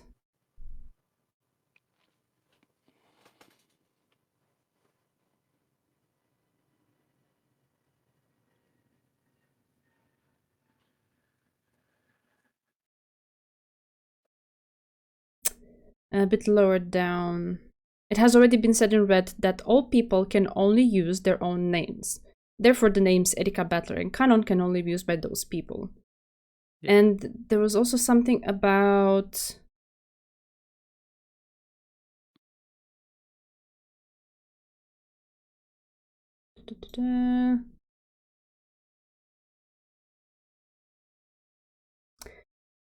Yeah, see, this is where my weird memory comes in, because I have this feeling that the Red Truths established this deep connection, like a name refers to a person, and only the person who has the name can use it to like mean themselves, right? There's no trippy thing of like, oh, Shannon isn't actually Shannon's name, it's Sayo, so like whenever you say Shannon, it's fake, right?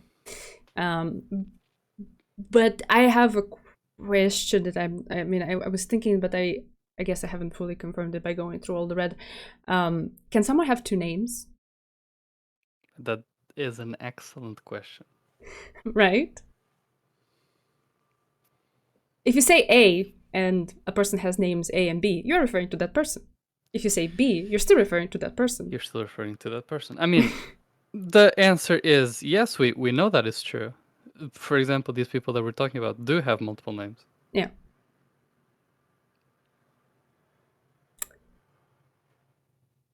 If you say Shannon, if you say Sayo, for example. Right. But if you say... How do I put it? It's already been established in the story that Shannon and Sayo refer to this character that's visually presented to us as Shannon. Yes. Right? But if you have two characters that have not been visually presented to us as the same, but in the Red Truths they're referred to by name, but they're actually just one person. Yes. Then the Red Truth still stands that when you say A, you're referring to this person, and when you say B, you're still referring to this person, right? Because there's the direction of the name points to one person, but like, you know. Not only would that fit with this, it would also explain why apparently there's only 16 of them. Yeah. I mean, if it were the case that, two are actually one. I don't know what reaction people were expecting me to have, but I guess I was super underwhelming tonight because I was already thinking these things, right? From like last week or something, somewhere in the back of my mind. And then it was said, actually, there's one fewer person. Oh, okay, sure. I guess that can work. So I was like, oh, okay, yeah, sure. Like I didn't really have like shock value. We have one fewer person in the island. Oof. You know. Yeah. Okay. Interesting. I don't know if it's interesting. It's very interesting. Also, one thing, it went so fast by. Did that say that we're exactly 17, or how was it phrased? It was so fast. Sorry, what? The bit tonight, the red bit that Battler and Beatrice said that's supposed to be, oh, this revelation. Yes. It went by so fast, I forget what the phrasing of it was. It's even without you, we're like, or even with you, we're still 17? Is that what it was? That's basically it. They're speaking to Erica, and they're like, even if you join us, there's only even 17. If you join us, there's only 17. So like it was exact. It wasn't like 17 or less, or sorry, fewer. Right. I mean, it let's stop diminishing the amount of people in this island. I think we're done. And also, I don't know why, but I thought it interesting that it was said we, like including everyone. Okay. Yes. It's cute. There's the things I'm cute thinking. We all think you're cute. Oh, thank you. Okay. Okay, yeah. I'm following. I'm with you. So far. Right. Not necessarily agreeing or confirming. Yeah, but I am with you logically. Right. Okay, so how does this relate to the rooms? Yeah, well. I still don't understand this thing about Shannon and Canon not being full people. Yeah. It really irks me in certain ways. But in other ways, it just makes me wonder, like, when we're in the love trial and we're talking about the math of love, they don't count as one. But when we're in locked room murders and counting people, do they count as one? Mm-hmm. Right? So when you say that Shannon and whoever else was in the next room over and there were 5 people, what are we counting there? Yes, this is a question that haunts us even now, because I mean, this would be getting too much into the weeds for this, but there's a lot of things going on here. There's mm, there's a little bit of translation issues. Okay. Some things in Japanese are less, or can be said in Japanese in a way that is less explicit about certain things. So the way things are counted when translated can't be as vague as they are in Japanese or something like that. So there are a few things that, all in all, in the end product that is the English version, can be a little bit confusing or may seem a bit inconsistent. They're not, but I wouldn't worry about this at this point. This is for higher Umineko education. All right. I'm fine with that. Yeah. Okay. So yes. Okay. So interesting. I asked about the rooms, and you said, "Oh, love duel." It's interesting how do they not count as one or whatever. What's this connection we're making here? I don't know if I'm making a connection. I'm just spouting, like, hearing this kind of talk in the love duel about the math of their souls then spurred me Yep. to think about what the fuck then does it mean when we have math with the people. You know, it was just like, I'm not saying that this implies something directly. I'm just saying that in my mind, that's where it went when I heard that. That makes sense. Yes, it does make sense. Okay, then let's follow it a bit further.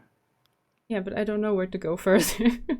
Well, a person can hold multiple names. Yes, it's conceptually possible that two characters we thought were distinct physically are not. Conceptually, this is possible. It's hard. We actually talked about this, you and I, before. If you remember, we were talking about Kinzo and how reasonable it is that he actually wasn't there, given the constraints of his appearances. He was only ever seen in specific contexts around specific people, and so it works that he was actually dead the whole time. It makes sense. Yeah. Right? He was interacting with the people that knew he was dead, right? And we talked about, I think you even brought up, okay, maybe someone else is also not real or something. And we talked about how, yeah, conceptually this is possible, but it's not like there is another person that is so constrained as Kinzo is. Everyone else interacts with everyone else, right? Yeah. Yeah, that's true. So it's tougher to do this now. Yep. But it might still be possible. And if it is, it would be very interesting. But in the context of this logic error and this room, what would we need to be the case? Or what would be something along these lines that could help us? The lines of two characters that we thought were distinct were actually the same person. Yes. I mean, obviously, I was thinking if Shannon and Kanon are the same person, because that's the whole thing that spurred me into this direction. But I don't know how that works because they've had a lot of scenes together. And at the same time, Yes. that also makes me think back and question. I mean, a lot of those scenes were in fabricated game boards that, like, who knows what that means, but still, they should still abide by some rules, right? Yes. So, yeah, I don't know. Because, like you said, for Ginzo, it's much easier to trace it back because of the whole. It was much more clearly delineated, like kind of like Yeah. the bounds that he inhabits. Yeah. But otherwise, you're like, Okay. yeah. And so for this, it would be that canon isn't included in everyone else Yeah. because, or rather, it's possible to not do that because it's actually someone that has already been explicitly pointed out as being in the other room that is also named canon, right? That's Yeah. what you're saying. Yeah. Okay. And then the idea here is that okay, they're not in the sealed room, so they can leave. That's Yeah. your idea. Okay. And why specifically Shannon then? I guess it's a good question. Because I forget the exact phrasing of it. Something about them.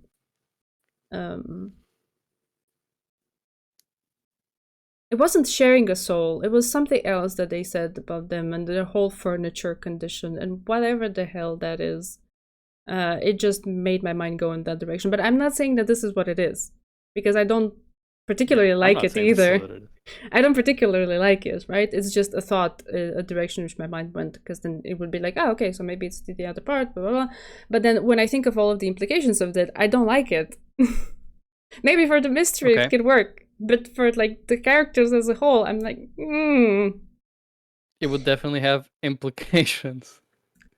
But okay, yeah, no, I know the sharing a soul was something else. There was something else there about Shannon and Kanon, something about them being born better to not have been born at all, and there was like a few things sprinkled in there that I forget the exact phrasing of it.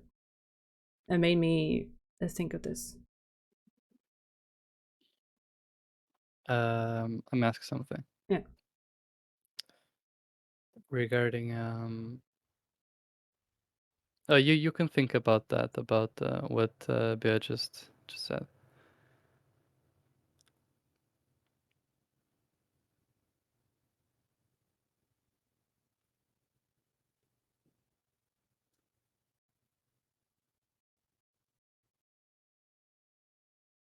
Yeah, I don't know. See, I haven't considered all of these things. Like I said, it was like an incomplete thought that I didn't chase down too much. I'm not saying I have an explanation for all of the things that are being said. Okay. Then before that, let me ask you something. For the love incompatibility thing, or rather, why they can't just both coexist. And there were some characters, the more naive characters were arguing, no, any love is valid, right? And things like that. And then they listed off a bunch of examples where that's not true, and it's actually not allowed. But for those examples, we know what they're talking about. For example, married people, right? Yeah, of course. If someone is married, they can just The thing is, I don't think, or maybe I'm projecting a little bit too much of myself because I had the same thoughts in the beginning. I don't think when Beatrice said those things, like the only thing that's needed for love to be realized is for people to love each other. I don't think she included in that spouses cheating, yes. incest, all of those things that were. Of course not. We weren't thinking those. Like, when the naivety is not to that degree. Right. Of course. Right. The point that they're making is, as you well know, that sentence as is isn't true because there are these cases. Okay, so they're bringing this up, implying that this is one such case, right? Yeah, they specifically said that there are multiple kinds of statuses that prevent people from realizing love. Yeah. And this is one such status without being exactly the ones listed. It's just that there exist some, and this is another kind of it. So, what is this kind? What is wrong with this? I don't know. Because it cannot be just the simple fact that they're servants and they're in love with the children of the family that they serve. Right? It cannot be just that. That's just... Right. I mean, I understand it's like in the 80s or something, so maybe social things were a little bit different and the family is super strict and so on. But still, that's something that can be overcome by human means if you really, really want to. Right? So there has to be something much more acute than that. But like how I don't know where to go with this. It couldn't even be that, because the question isn't why these two individual couples can't realize their love, is why can't they both do it at the same time? Yeah. Or why must one not be realized, for the other one to be?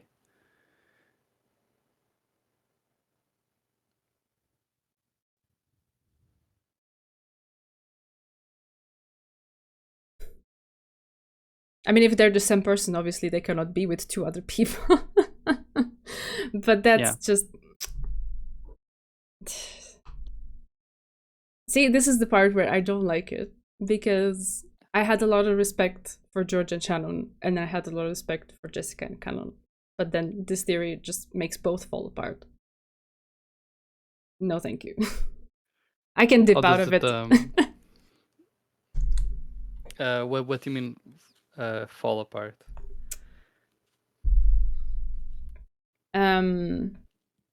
If Canon and Shannon are the same person, but they're pursuing or experiencing emotions for two other people, to the extent of the involvement and like the depth of the connection that has been portrayed for each of these two couples, I'm like, whoa, what?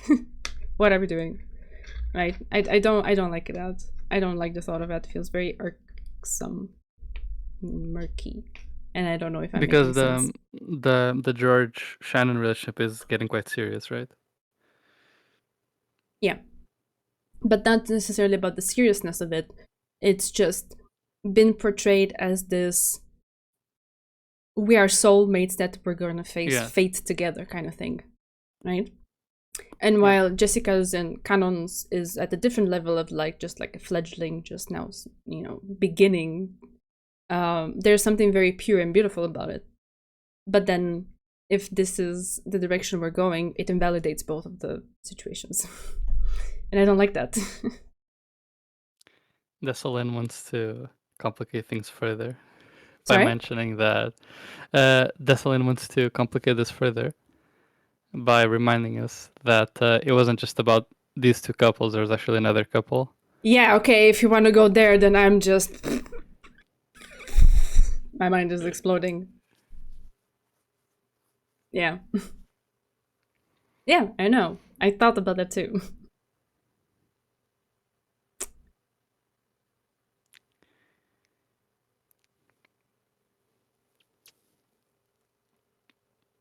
Who is Beatrice?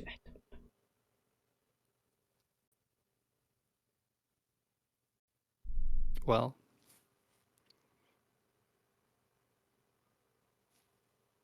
no, it's okay. There's it's not you specifically causing the headache. There isn't a headache to begin with, but yeah.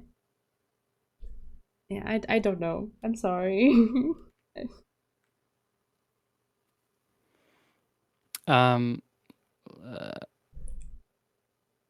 You said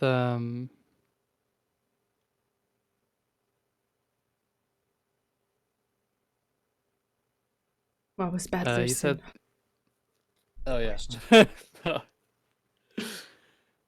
I mean, yeah, that one is actually interesting at this point as well. But oh yeah, that one is the most important one. You said that your thinking canon might not exist. Do you remember saying that? I said it that way? Maybe I did. Yes, you did. That it was before we started the call. Mm. What did you mean by that? Now I don't remember what I said. Exactly. Okay. Well, that's what you said. Okay. I don't remember what it was in connection to. I think it was when we were talking about that you like Battler and Amaxa and Canon. Yeah, but, it's because of this thought of like the two people being one. Yeah. Okay, so it was this. Yeah, it was this. It was this. Now I remember. Okay. It's interesting that you say that that's how you expressed it. Oh.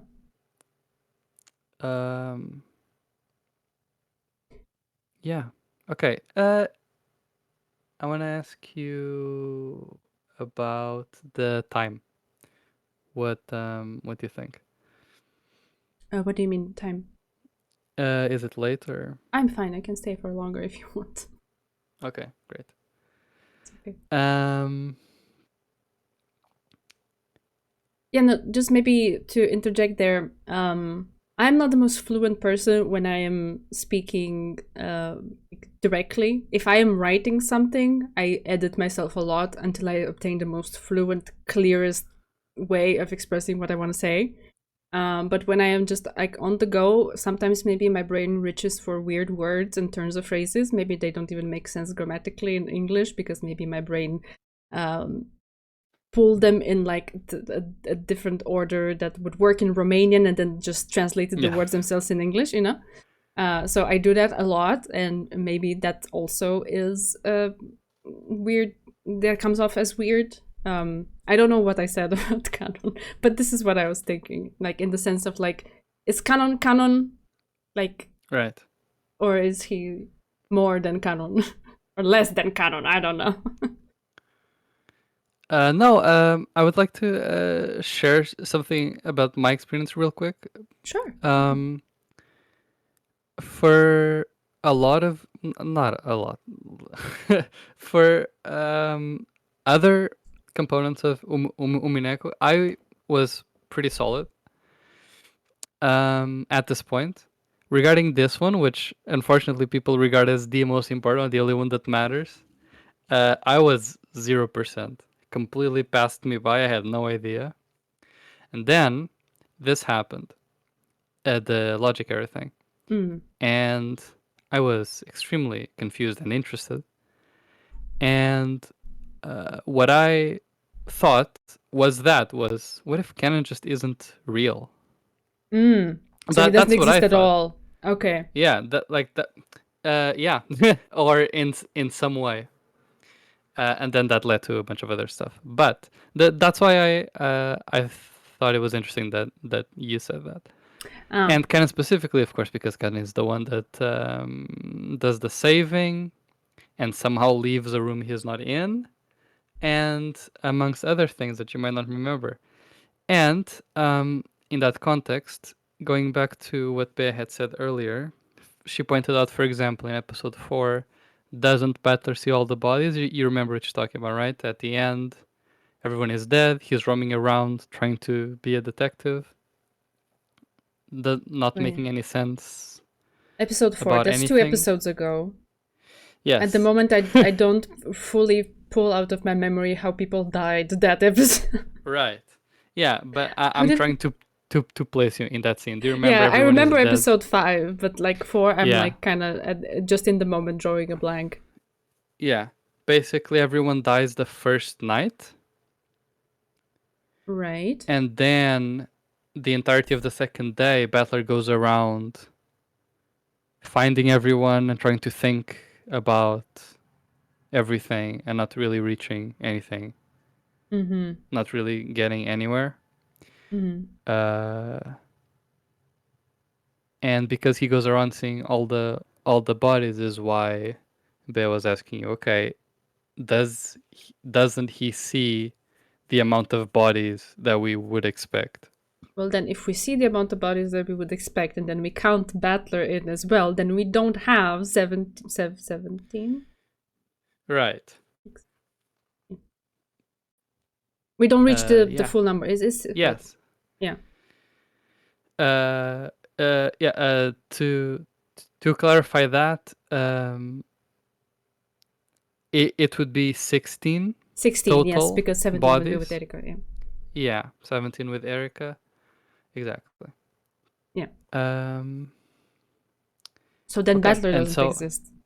It's all a figment of his imagination. He's having a fever dream. That's the easiest solution. Yeah, to everything. they all exist in his head, and he's created this figment of his imagination that is in love with him so much that has created all of these nasty locked room mysteries to force him into remembering about this figment of himself that loves him. It's so weird. I thought about this. What if it's everyone all just thinks about this one. I mean, you have a point where you have to like question, yeah, right? And I was like, no, I don't like this. I don't want to go down this road. No, never mind this one. we don't like cop outs. Right. So if Battler exists and his point of view is to be trusted because he has been established as the detective, and he counted 16 bodies aside himself in episode 4, then something somewhere doesn't work. Yes. Right? Okay. There couldn't have been 16 bodies. So let's go back to episode 4 real quick, okay? In our minds. If you remember, we had the people in the dungeon. Do you remember that? Yeah, whole yeah, thing? yeah. Mm-hmm. And they escape and they fight goats and it's funny. And yeah. Okay. That's when Umineko turned into a fighting game. I remember. Yes. Oh, you know there is one. Yeah. Yeah, I've been told.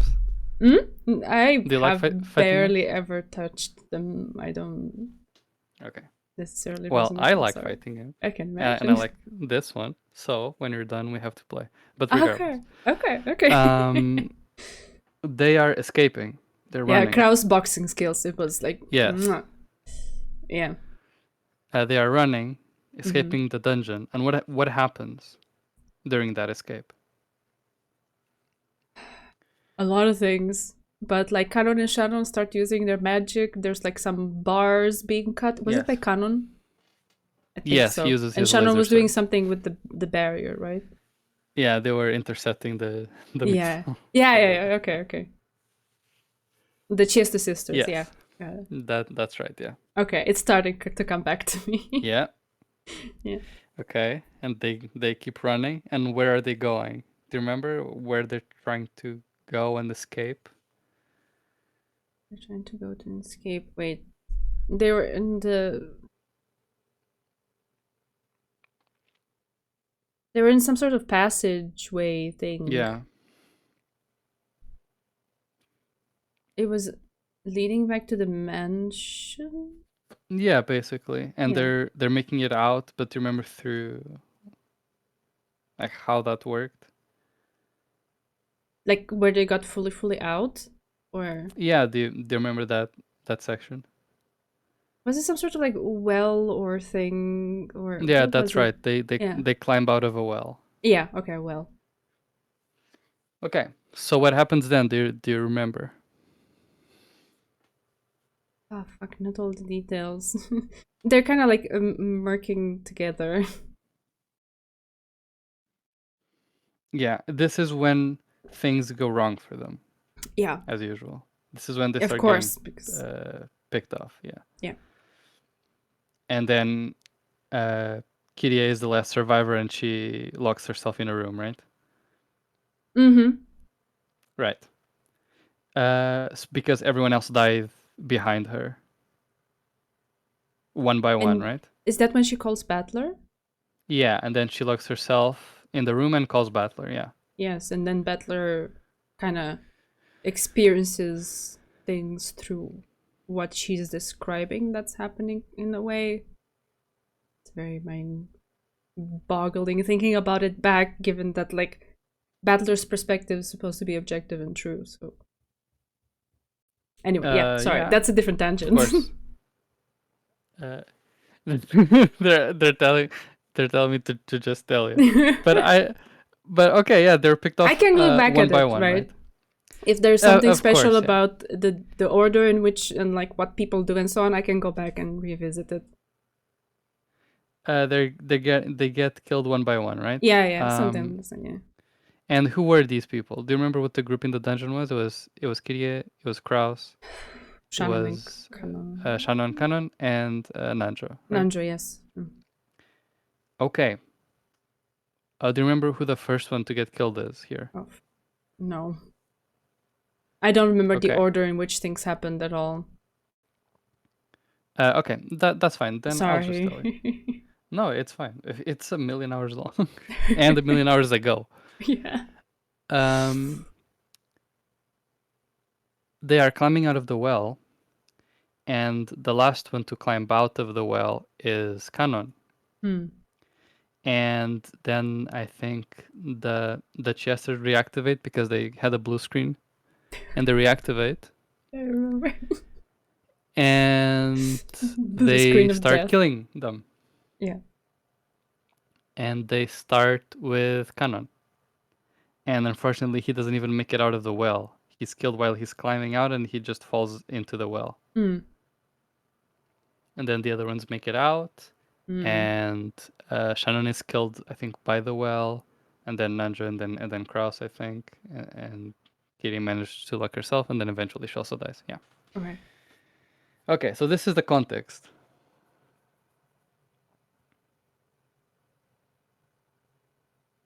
And so when Battler goes to this particular scene, what does he see? Right. I don't know.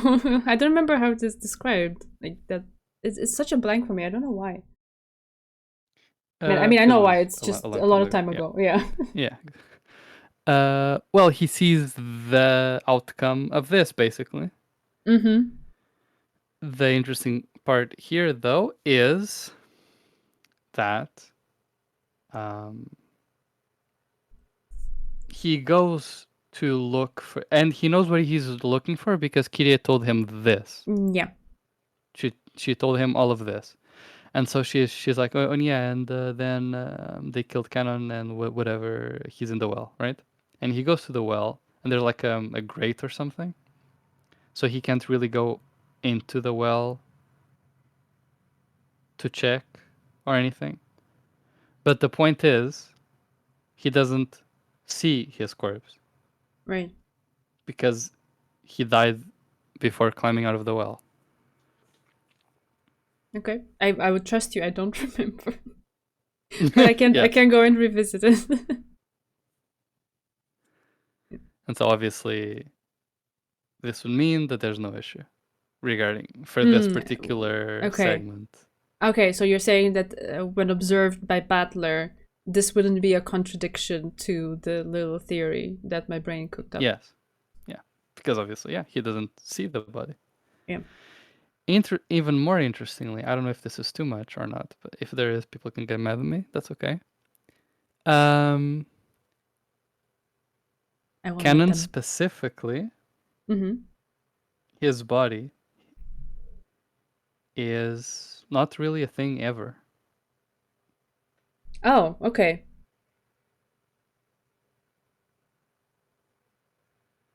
More than that, he's a zombie at some point too. Right? True. Yeah? Yes. I thought about that one though. Yeah, the context of that one is that when Beatrice kills Canon and Jessica. Well, okay. Are we good? Yeah. You robot voiced for a little bit. Sorry. No worries.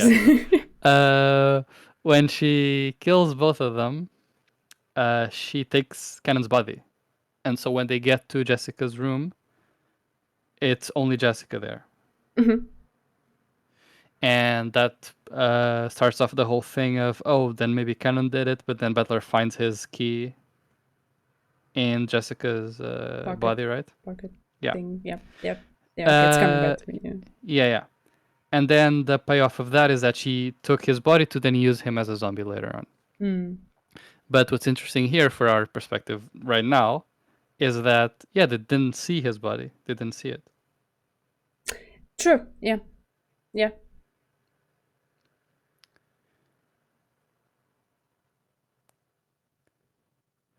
That is true that in episode 3, all the servants die in the beginning, right? Do you remember the chain? Yeah, the chain. Yeah. That is true. So how would that one work, if we have any idea? Well, have all of the bodies been examined together at once? Well, no, not together. They were left in their respective rooms.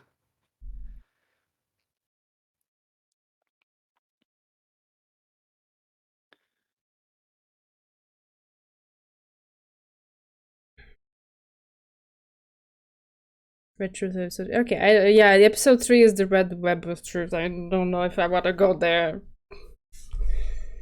I don't particularly want to necessarily suggest that he was either always dead or either always alive, or my thought wasn't this fully fleshed out, right? It was just a thought, right? Yes. So I'm not supporting it in the sense of like this is how it should be or something like that. It's just a thought experiment, right? And it's fine if like there's like things that have been peppered around that don't work with this. It's all right. Yes, that would mean that it's wrong. But that's fine. I would like it to be wrong, please. This is a bit like I don't like it. But of course, if we can't actually find these, I mean, we've gone through 2. Basically, not really, like 1, but yeah, we've gone through 1, and actually it could be, it doesn't destroy it, then it remains reasonable. And I know you don't want it to be reasonable because you don't like it. In that case, it would make sense to try to find the thing that makes it impossible, contradicts it. Yeah, to set my soul at ease. Even though I still don't have an answer for the episode 6 stuff, but I'm fine with that. Right. Yeah, because obviously that would leave you without an explanation for 6. Yeah. Otherwise, hey, maybe it's somewhat true. Maybe there's something here. Or maybe you're totally off. Yeah, no, I just...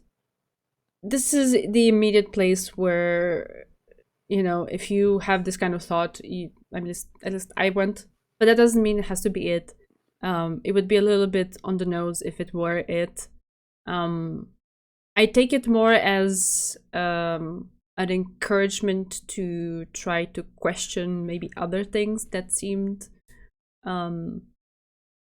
not so obvious, or like I take it more as a direction for thought than having to actually be this, if that makes sense. Okay.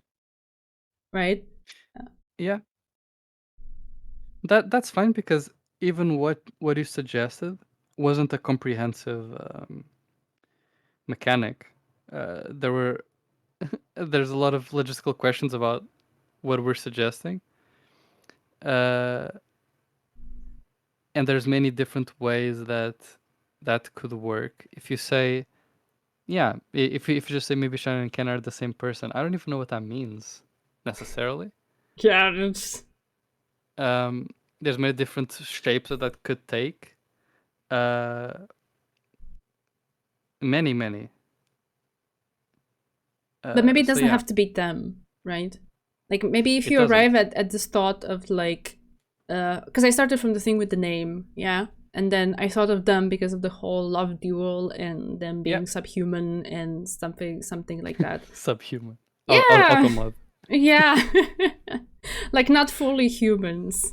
And so I arrived here, but that's just one, trail that my mind went on. It doesn't necessarily have to be it. I would like it to not be it. But there might be something to take out of there, like the idea that, two different names can still refer to the same person. Maybe that applies to something else. Right? Yes. Something that wouldn't be as obvious and like in your face. Yes, sure. Right?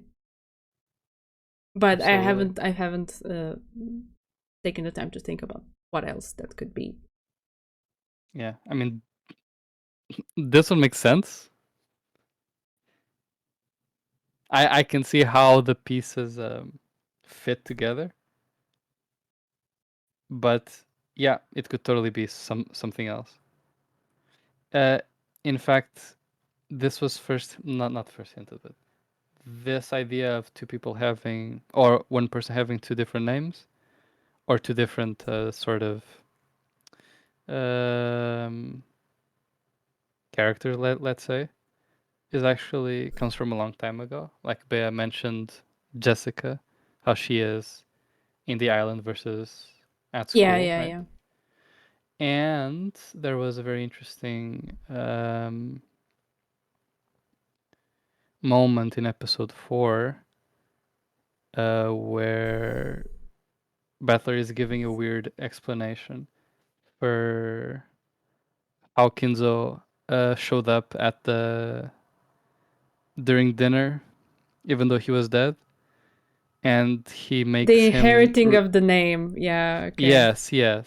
This is a Basically, constant theme. I can see it. I don't know what to do with it, but okay. Yeah.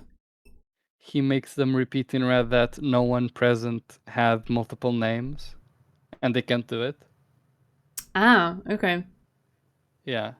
That part I've forgotten. Yeah. That's why I'm here. Thank you.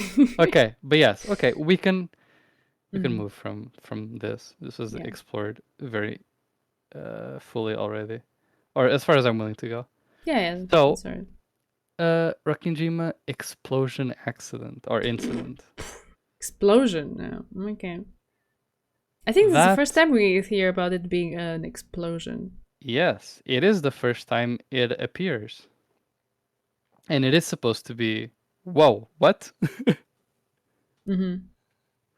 So, what is this?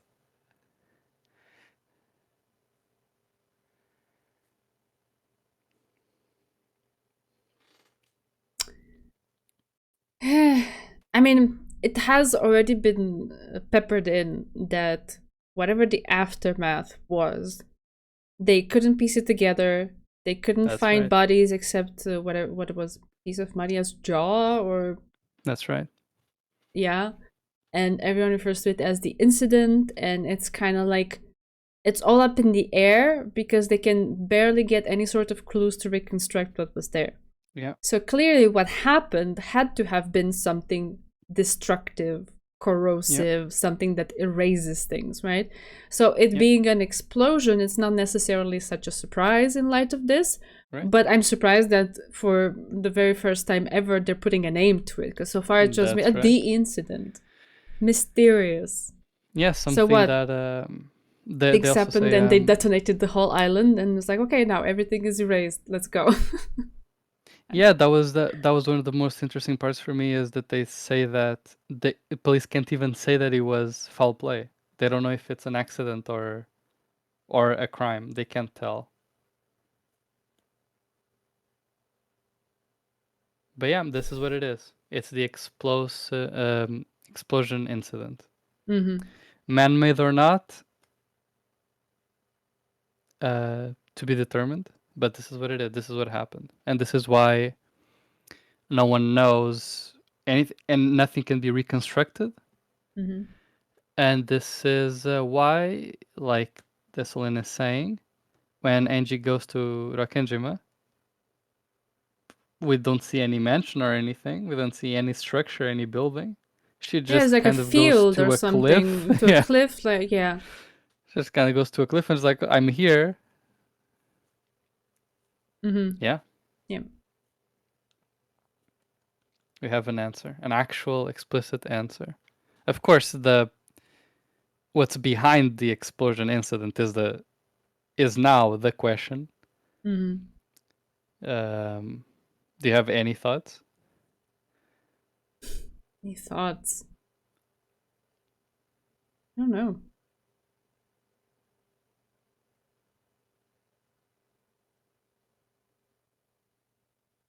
Like, I don't think it was incidental.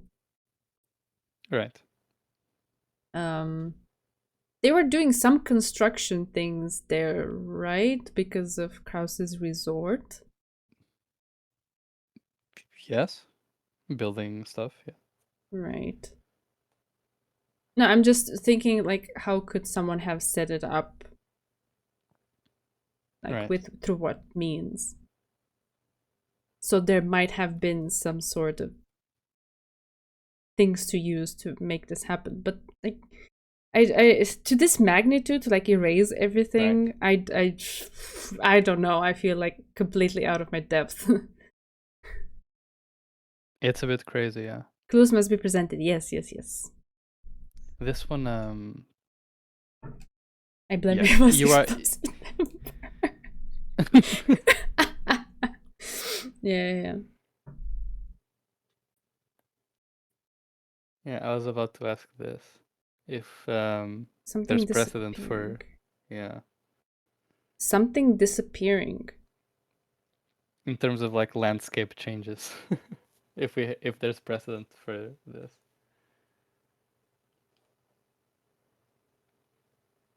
The shrine wasn't there anymore, or like. That's right. Yeah. The shrine wasn't there anymore.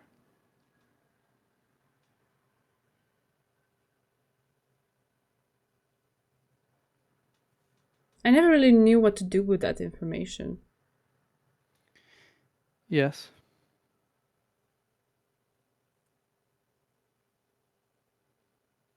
Do you remember what happens to the shrine? I have this vague memory of something about a thunderstorm being said about it. But in terms of like us being shown something happening, I can only think of the. But see, this is like it's shrouded in the magic part, because I think of Shannon breaking the mirror. Was it? That's right. Yeah. For in exchange for Beatrice's help with her relationship with George. Exactly. With George. But I don't know what it means, Shannon going and breaking a mirror. Suddenly the shrine is completely not there. How does that translate to real world terms? She went and placed small bombs. And the small bombs exploded everything. The answer is small bombs. But then in the mansion it's a big bomb. Yeah, it's a big bomb.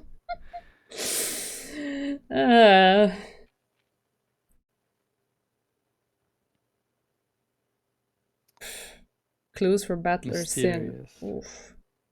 That's another doozy. I really don't know about this one.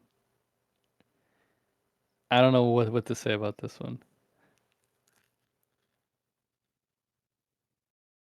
Meaning, if I picked up on the clues that have already been established for what was Battler's Sin, would that be the question, or what? I suppose it would be if you have any inkling as to what it could be, but I don't know. I still keep going back to the thought of like, what sin could a 12-year-old commit? I mean, really. Exactly.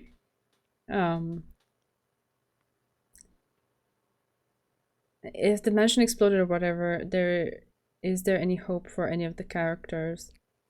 I mean, as long as there are no bodies, the possibility of hope always exists, no? The question then would be, why would they make it look like they're completely disappeared? I want to ask you something. Not to get too into the weeds about Ange's timeline, because no one really fully understands it, but we had talked about it, Mhm. and of course she shows up very prominently in episode 4. And I was asking you about this different episodes thing and why are there different events and stuff, and this Angie, who is she? Does she come from the future of episode 3 specifically because Eva survived, or what? Now he's here again in 6, and I have that same question again. Like, how do you think that works?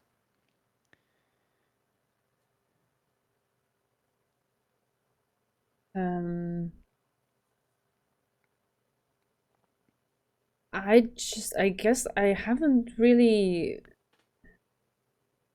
thought in depth about it. I just put it on the idea of like these different fragments of reality. Okay, this is one fragment, this is another fragment.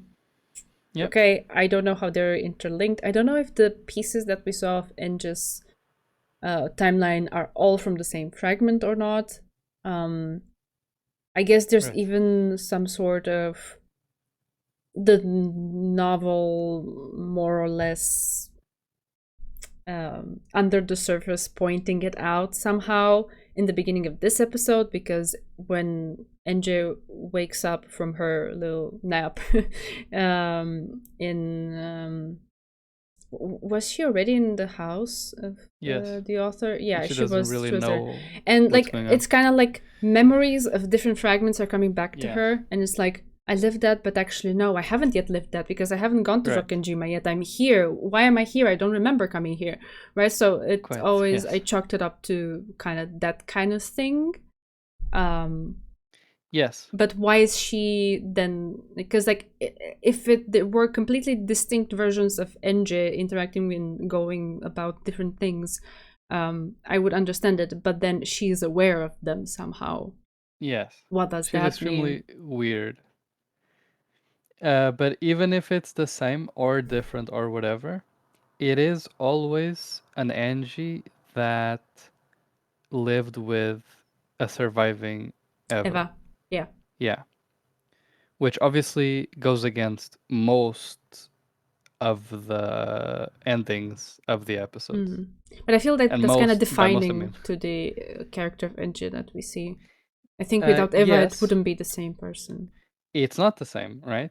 But it is interesting that it seems so specifically picked. Mm. Maybe it's the only interesting one. But or maybe it's something slightly different. But I don't know. I like this part, so I don't know exactly how much to say about it, but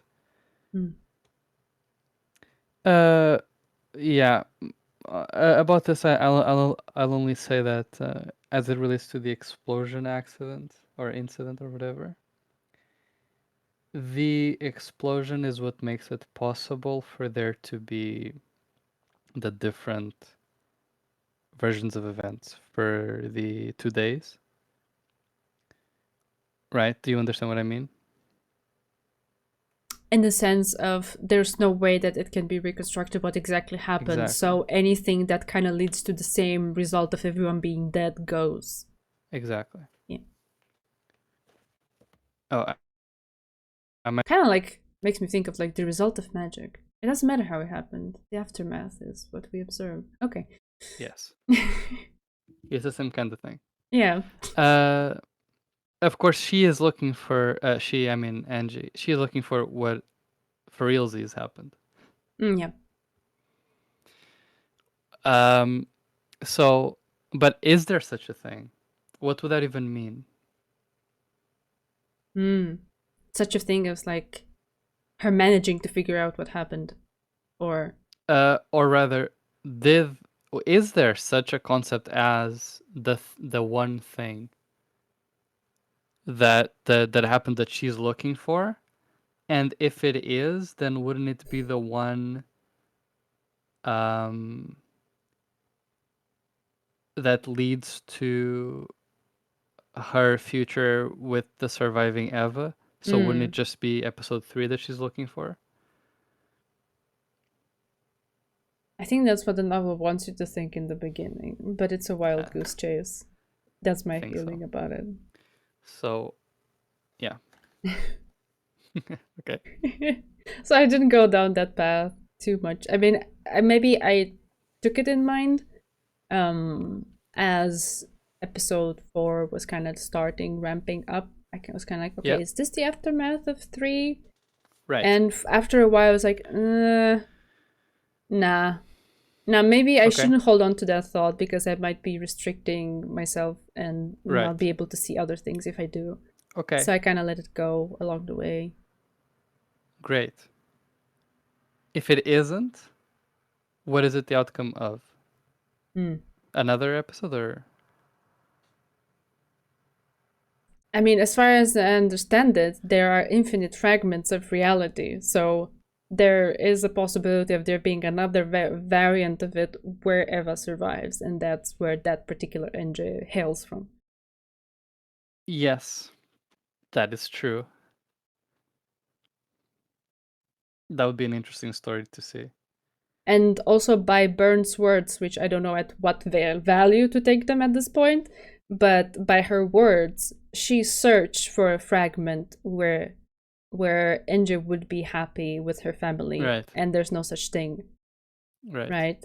So if there are an infinity of fragments where she still ends up without her family, what is it? What difference does make that there's like a few finite ones that have like Eva as an aftermath, you know? Yeah, and what does this mean if there? Basically, there's no way that if there's no way that she's happy, then it's kind of like how it is, right? I don't know how to say this without saying it. That's basically what I'm trying to do. But this is probably my favorite part of it. This, the whole story is this. Doesn't get much screen time compared to the rest, of course, but her entire journey is probably my favorite part of all this. So I like her was a lot like too. asking you about it. Because she can't do anything, right? She can't actually. What she's looking for really isn't there, right? Yeah. Yeah. Okay. Well, I have no further questions. Okay. I don't feel like I have provided any answers, but I tried. I'm satisfied, and I think that everyone else is as well. I rely on your guys' feedback because I have no sense of where I am. To me, I just feel like I'm just floating in nothingness. I don't have solid ground under my feet. So, yeah. Yeah. Bear loves you. Yes.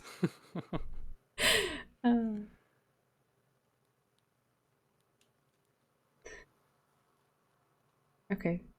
I have no idea what parts could have possibly been good of my weirdness, but you asked, I provided. I enjoy talking to you always. So I'm happy with the experience and I appreciate you. Yeah. Awesome. Anytime. I can always be summoned if I'm all right. If I'm in chat, I can be summoned. Alright, cool. Okay, keep that in mind. Bear will take care to observe and summon you. Yes. Alright. And we'll play the fighting game. The fighting game, yeah, okay. Alright. On stream. Oh, okay. Yeah. It's gonna be awesome. Alright, cool. Fine. Okay. Alright, thank you so much. This was awesome. Yeah. And you are awesome. Thanks. Okay, alright, see you. Take care. Alright. I didn't really address much of the chat. I tried to look at it and not fully ignore you, but you know, I wanted to be there in the conversation with Bancho, and the way my brain works, if I try to listen to something and then read something else, I'm not gonna get the gist of either of them. So I kind of like took a step back.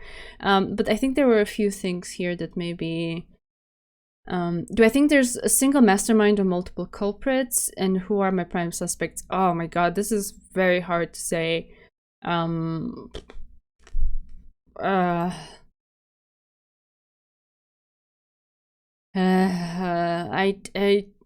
My feeling throughout most of the episodes was that it wasn't one single person.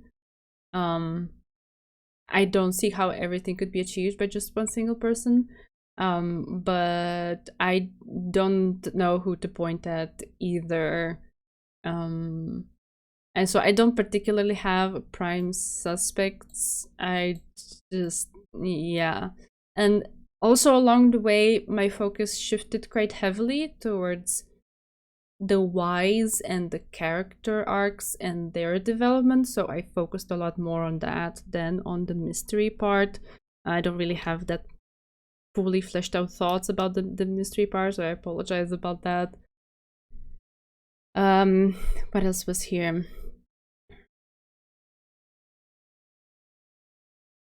Have I sussed out any answer to Beto's question at the end of episode 4? Question being, who am I? Well, there's definitely a living, breathing human who is embodying her in some capacity, but who, I haven't gone there. I don't know. Godatrice dressing as Beatrice.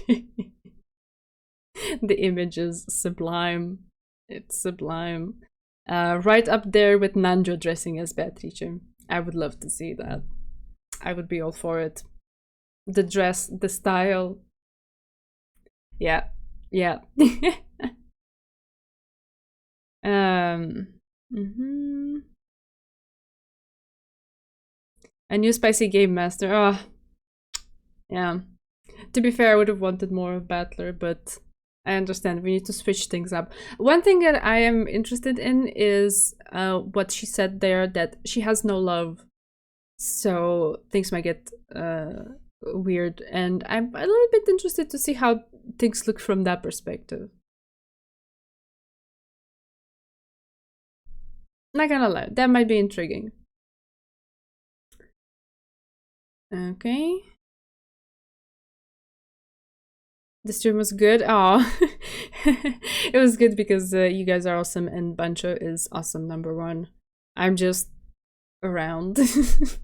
I just hit the stream button, right, and I broadcast it. Beto is love itself. Oh, no. Nanjo is in Gap costume. Oh no.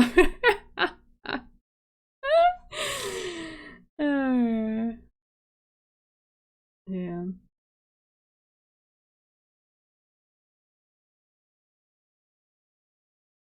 Right. I'm not sure what I'm not piecing together there, but yeah, that's alright. I'm like Ange reading the story. I vibe so much with Ange. I feel like she's my self-insert into the story to some capacity, except for the moments when she's like super duper awesome. I'm like, okay, no, okay, I'm not there, but I can just like adore her from a distance. Episode 7 is the one. Yes, always. The next one is the one. Alright, so what is the game plan from here on out? We finished episode 6. Great, 2 more ahead of us. But Bea says there should be some Tsubasa happening. So yeah, we can do that. Question is, one stream? Is one stream enough? Can we do Tuesday with that? I'm the best reader. Oh, I try. Or do we need more than one stream? Just to be like, what do we do? One stream? Okay. So then Tuesday we do Tsubasa stream. That will be in the Discord like we did it before. Since we're here, I can also share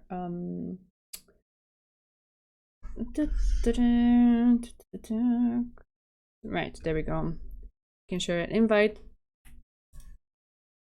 Right, we do that Tuesday. Same schedule, just in the Discord.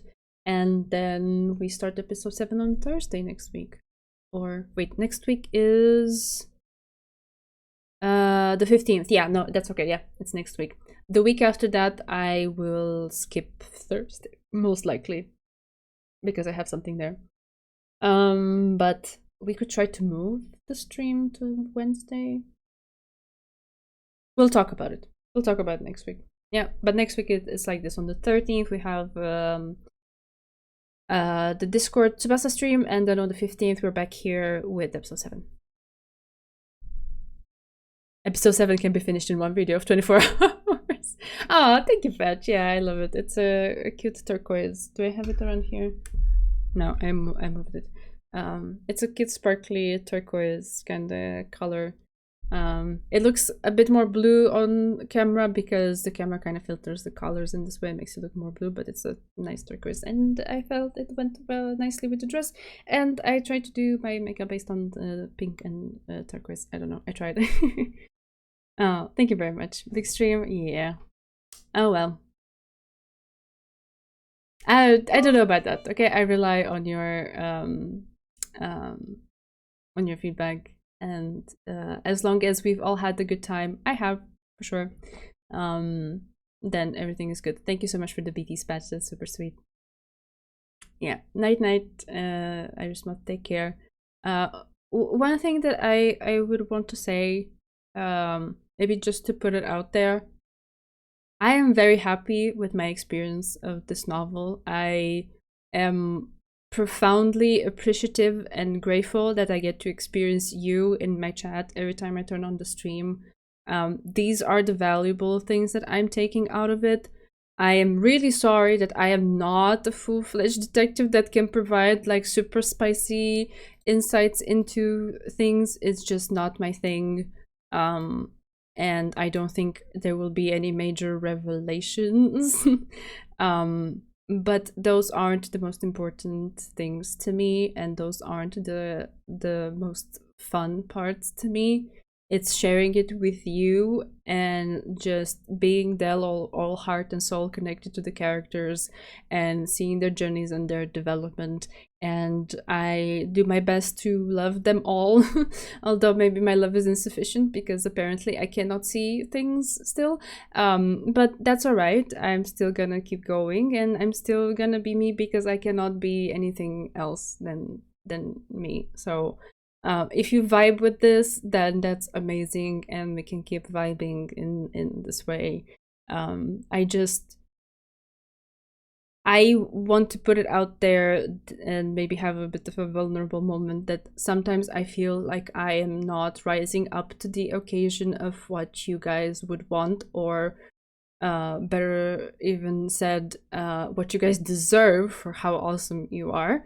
And so I feel that I don't really fit among you, that I don't have what it takes, and I feel bad for it, and I kind of torture myself over it, but I also cannot turn into something that I am not. So if this has been an experience that you've been enjoying, I hope that we will be able to keep it up. Just like set your expectations straight, okay? That's all. Yeah.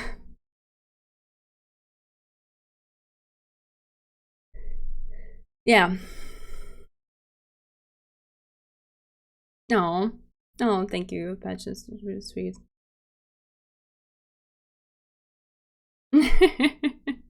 Oh, Red Needle. I've seen better detectives, but not as many people who get the characters as well as you do. Well, yeah, you know, that's my thing. That's the thing that I vibe with, and what comes to me most naturally, and what I've always like. That is the heart of the stories that I've been experiencing on stream for me, right? That is the most important aspect. So obviously, I will vibe more in that direction than the others. This novel was not written for me. I am not part of the target audience. I'm not the person for whom this novel was made. But that's okay, because I can still take it off the shelf and sit down on my comfy couch and read it. Like, nobody is stopping me. I just will not have the expected experience. That's what it is. I can't imagine I'm alone in this, right? I can't imagine everyone who has ever read Umineko has been the most like prolific detective mind that put things together in a jiffy and stuff like that. I'm sure everyone has had like a very personalized experience. Otherwise, this thing wouldn't be this impactful to the world as I can see that it is. So I think me existing like this and being how I am, it's still fine. I hope. I just want to make sure that we're on the same page about it, so that like I don't end up disappointing anyone. That's all.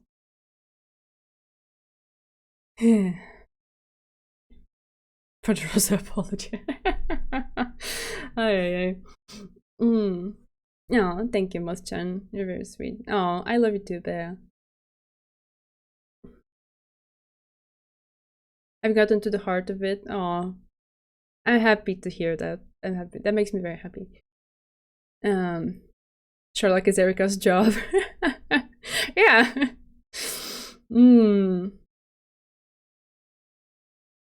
I wouldn't watch Erika on Twitch. More than half of the people here didn't solve Umineko either. Alright.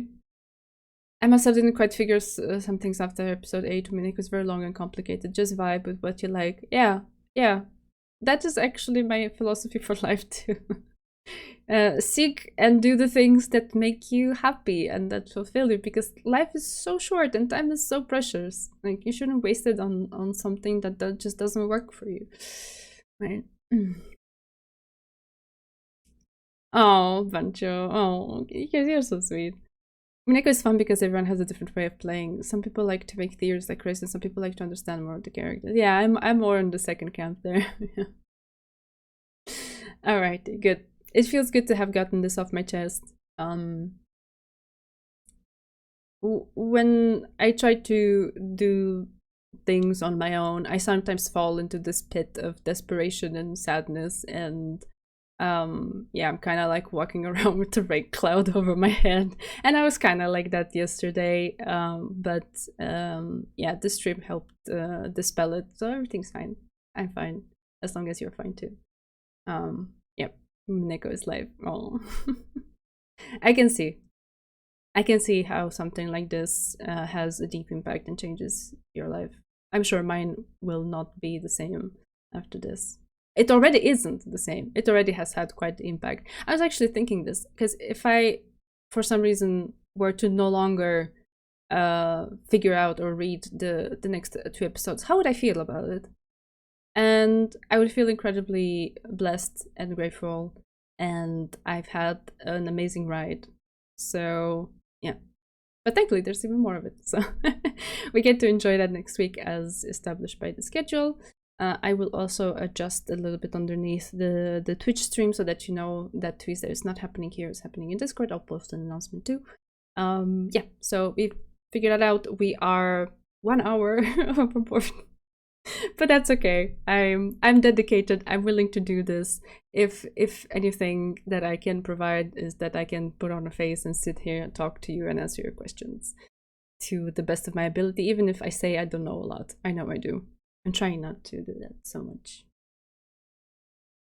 But that's okay.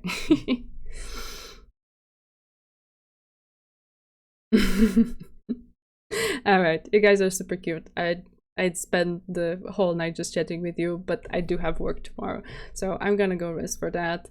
And I wish you a great end to your week. Take care of yourselves, have fun. I will be streaming some Honkai in the Discord this weekend as well. If you feel like coming out and hanging out, even if you don't really care about the game, they are more than invited if you see us there.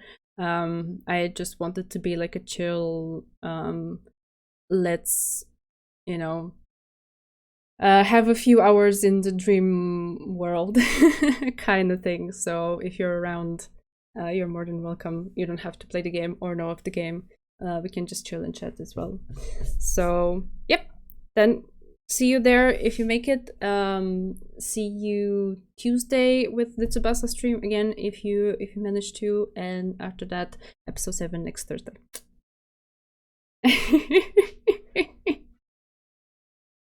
I hear there's a Umineko in Honkai.